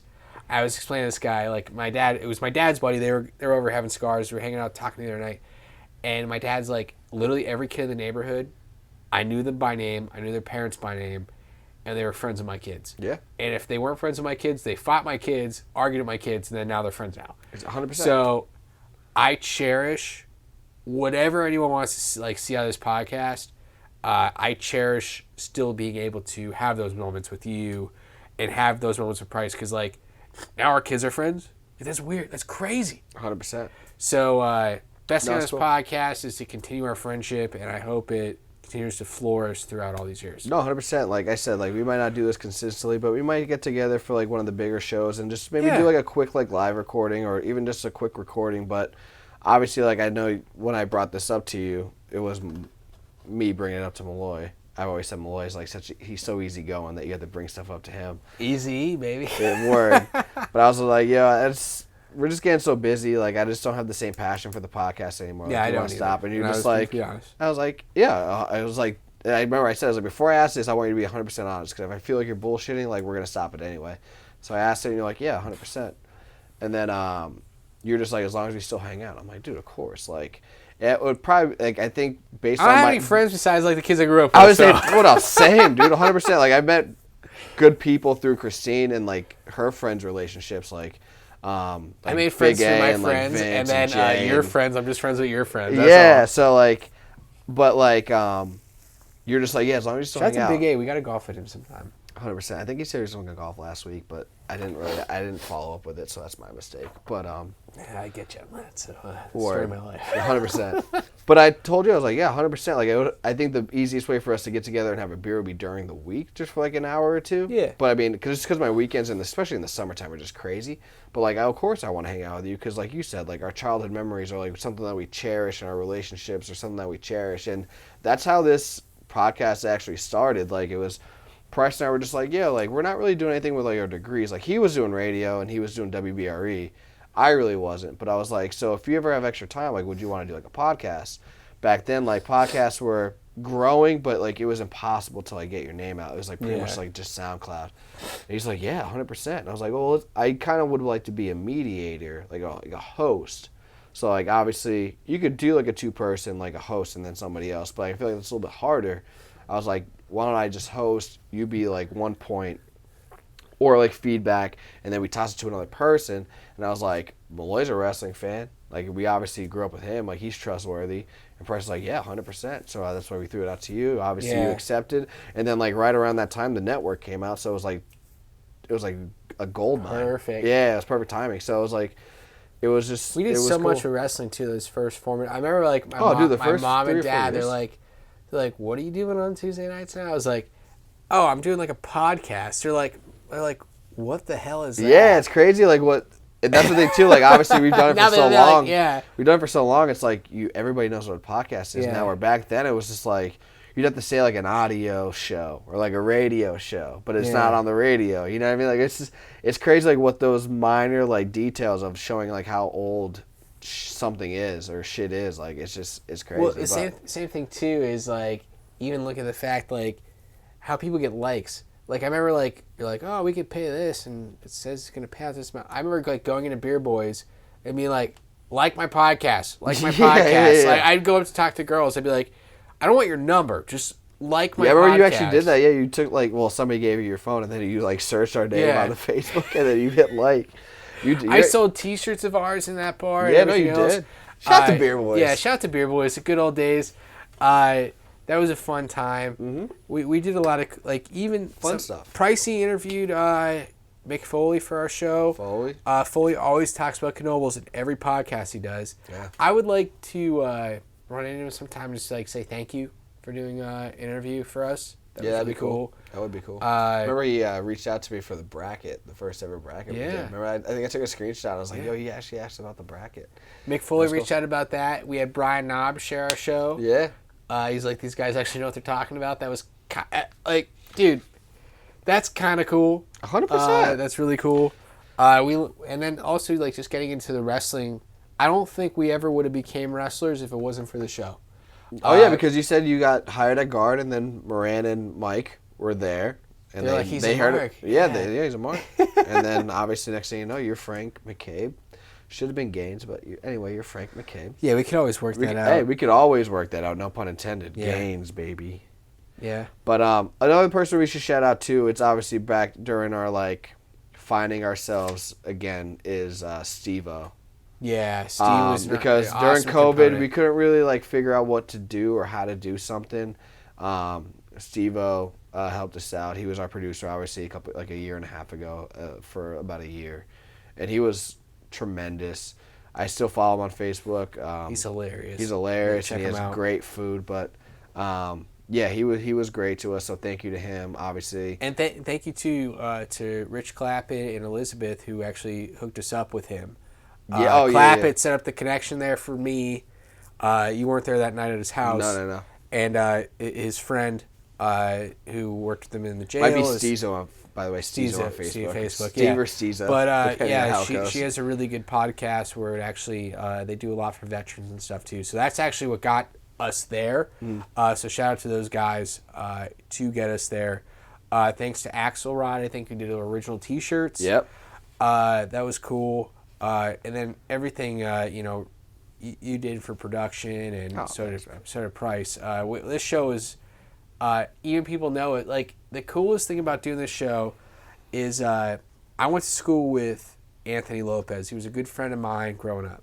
Not related, I'm assuming. Not related to you, but his older brother Ben Lopez went to school with you. Childhood friend of mine. He did not know me at all. He just knew. He vaguely knew me as his younger brother's Anthony's like little friend that I was friends with when I was in school, and he came to Beer Super once, and a couple other guys did too that I don't recall their names. They're like that I didn't know at all, and they're like, "Yo, you're Rich Lopez's buddy. You do that podcast with him every week. What do you think about this?" And I'm like, "Yo, let me spit some what I think knowledge, baby, is knowledge to somebody," and that was the coolest thing about doing this podcast was. Yeah, we might have. I think we have 300 to 400 likes on Facebook.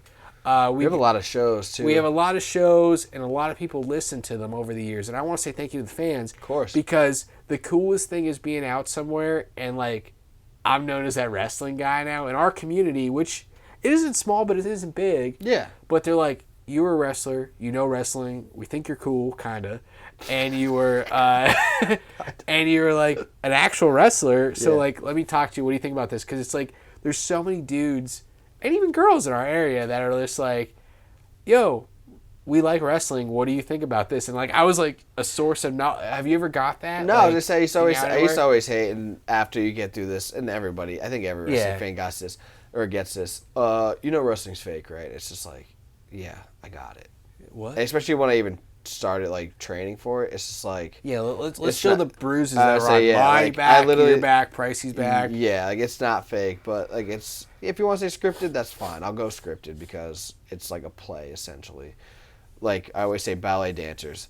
Yeah, they're really dancing. They're not, they're not getting hurt. But if they go home, I bet you their toes are like bent because of all the ballet that they're doing. You know what I mean? It's just like wrestling. Like, yeah, it's not like you're not really getting hit, but the sacrifices that you're making on your body is taking its toll. So I always say just scripted or predetermined, whatever, because injuries obviously do happen when you get to the higher levels, right? So I always hated that question because it's like, yeah, I get it. It's not legit UFC or combat sports, but it's entertaining and you're using your body. It's physical.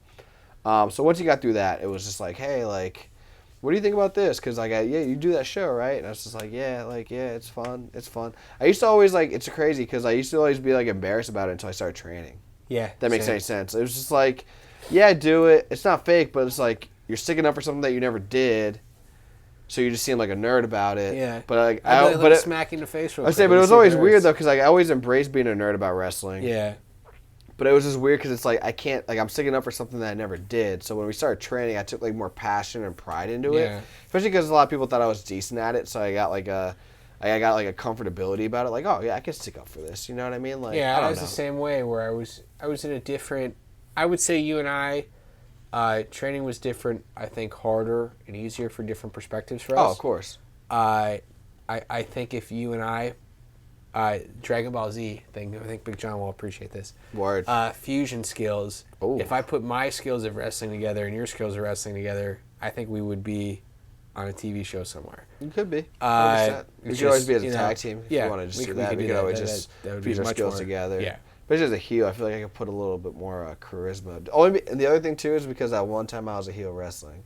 The promoter said he liked me a lot. I think the only thing that ever, like, if we want to talk about our wrestling careers really quick, I think the only thing that ever dismissed, because I think you were a better heel than a face. You're a likable guy. You're a really polite guy.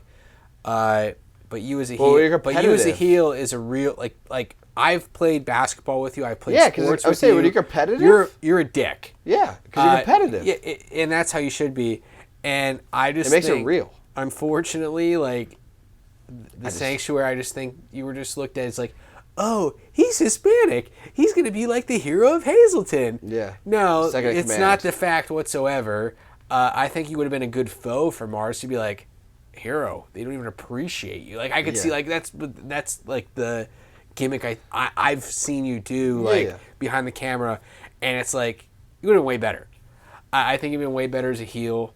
I think what you're saying is we can come in as a heel tag team coming up like within the next year. You play the role of a dick really well. Thanks, man. No, because you're a good athlete.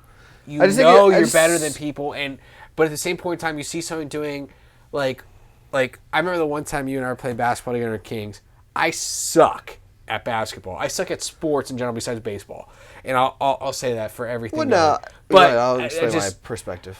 You're just like yelling, like, no, you need to do this, you need to do that, and like you're yelling at me. I was like, I didn't get mad because I was like, oh, whatever. No, of course. It's freaking. We talked about basketball, the one-offs. But you were like that though as a character. People be like, this guy's a dick, and I was like, he could like. I was telling Trotsky, I remember being there, and I'm like, he's not no, you're a great guy, but you are athletic. I say when it comes competitive. to when it comes to the competitiveness, I bet like you are to me.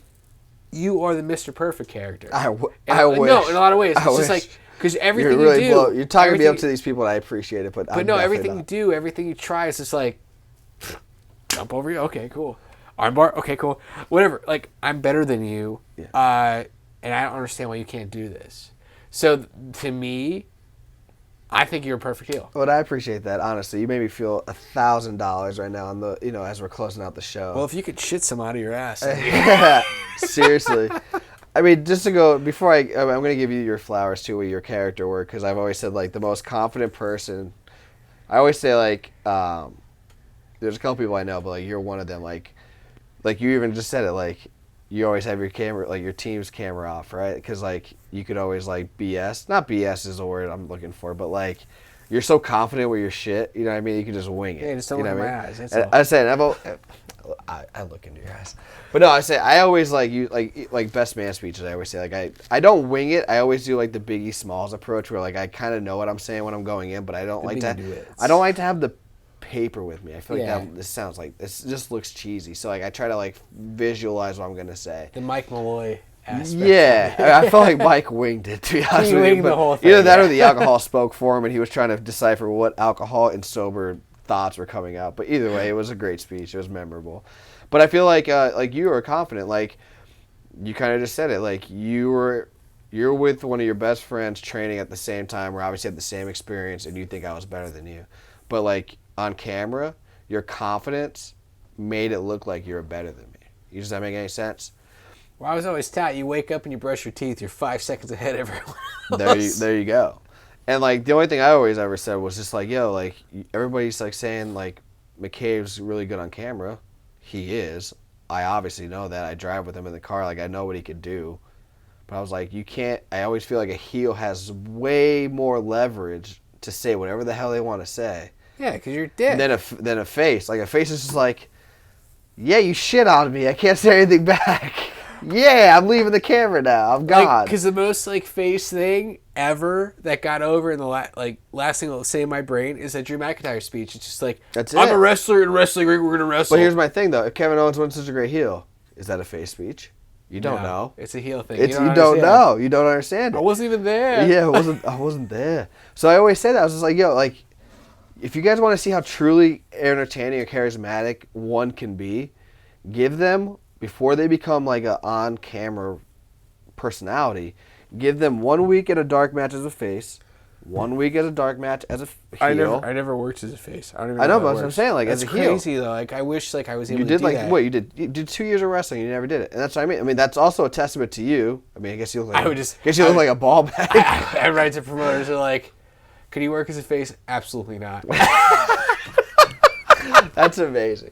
But like, that's why I always, because JK would be like, oh, reach out to this guy, tell him your face, and I would send my screenshots. He's like, you said that? I was like, what? They're not gonna pay me $10 on a hot dog? I don't care. Seriously. If I can't come, I'll be like, can be ref. I'm flexible. I'll do whatever you want. That's right, baby. I said, but I'll be a shitbag heel on your card. Yeah. No, I completely understand. Because I never. But I always cared, feel like you should at the same point in time, I always thought too like there wasn't cameras everywhere, and like us as real adults, sometimes No, of course. Yeah. You had to be a good heel, you had to blur reality. Yeah. So that's going to happen. That's the hardest part about being a pro wrestler is. But face, you can't do that. Yeah. Because obviously, if you want to be, like, hey, give me a high five, it's just like, no. Well, I'm a face. I can't do that. Here, Johnny, like, here's a high five. You know what I mean? Here, Jimmy, high five. Timmy, high five. But yeah, but you can do that as a face heel. The best wrestling thing I ever had. I feel like I'm I don't know. I feel like we're losing topics. No, we're talking about like our little indie career. Best wrestling part of my indie career was I went to a training seminar, and I was just brought in as a referee. I brought my gimmick with me just in case I needed it. When in doubt. And I did the training. I did the Frank McCabe spiel, and I got booked as in the main event of the show. There you go. Came out as the dirtiest dirtbag heel I could ever be ever. That's the confidence you had, dude. And that's what I mean. At the end of the show, I told some guy at this American Legion rat, I said, "Hey, I have my American Legion card back in Plains, Pennsylvania. Buy me a beer." And I was slamming beers with this old vet. Look at that. For like, and then Mike. That's America. Yeah, it was straight American. And I come backstage, I drink 2 beers, and Mike Quackenbush goes to me. He's like, "That's very unbecoming of a wrestler, just drinking beers, slamming them with fans." I'm like, "Dude, this is never gonna be full time for me." Yeah, it's a and I just laughed, and he's like, he goes, "Well, I think you can be like I'm actually having a conversation with Mike Quackenbush. I'm like, well, if you think I can be something, like I will never drink with a fan ever again. Yeah, sign me up.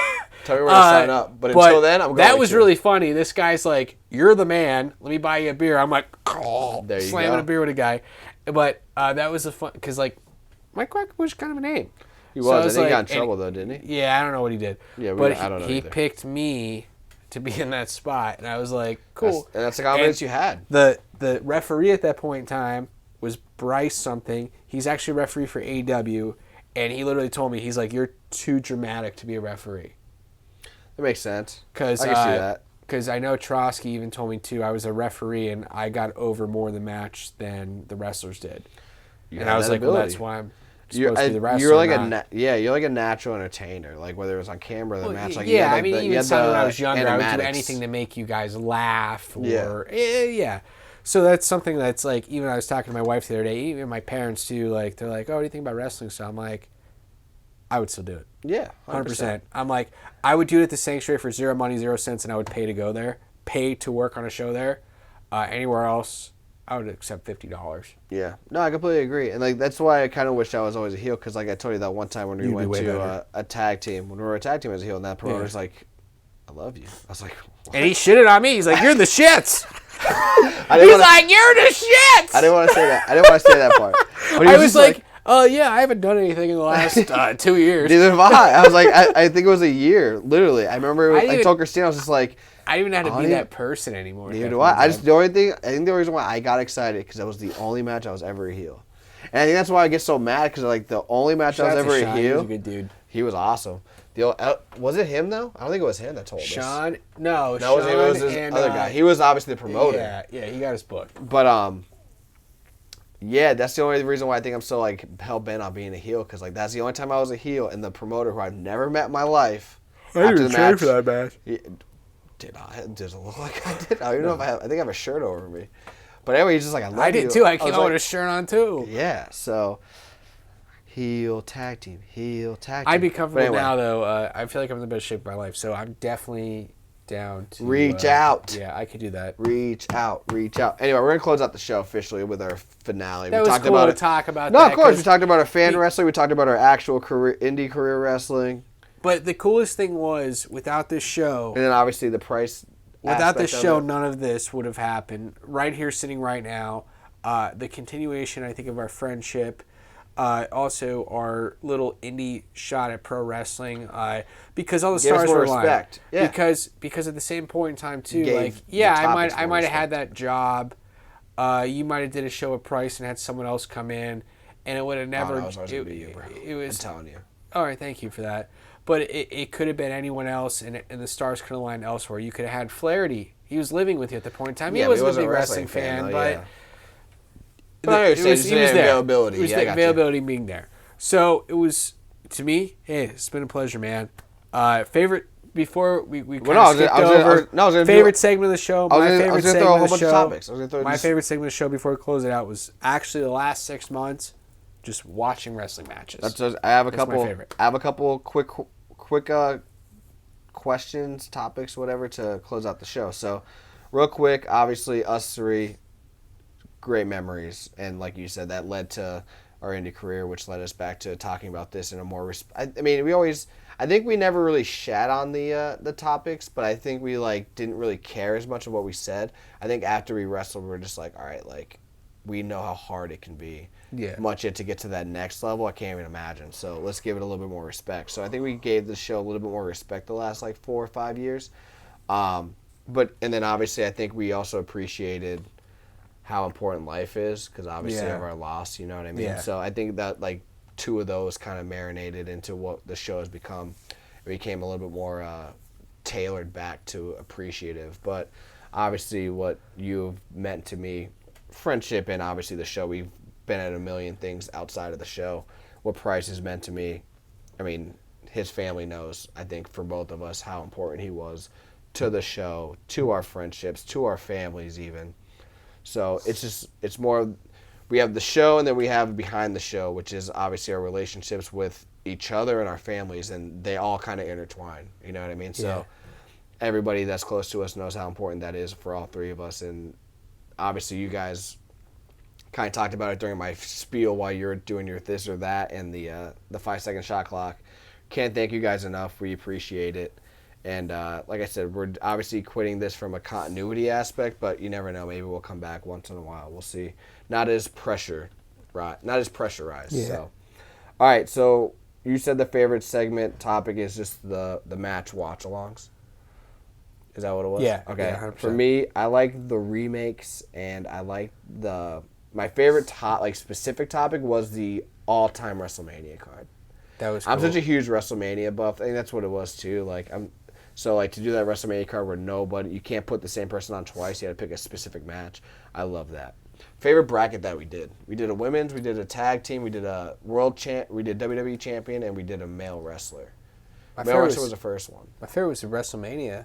Oh, we did the WrestleMania one. Yeah, that was that's actually right. my favorite one. Yeah, 17-1.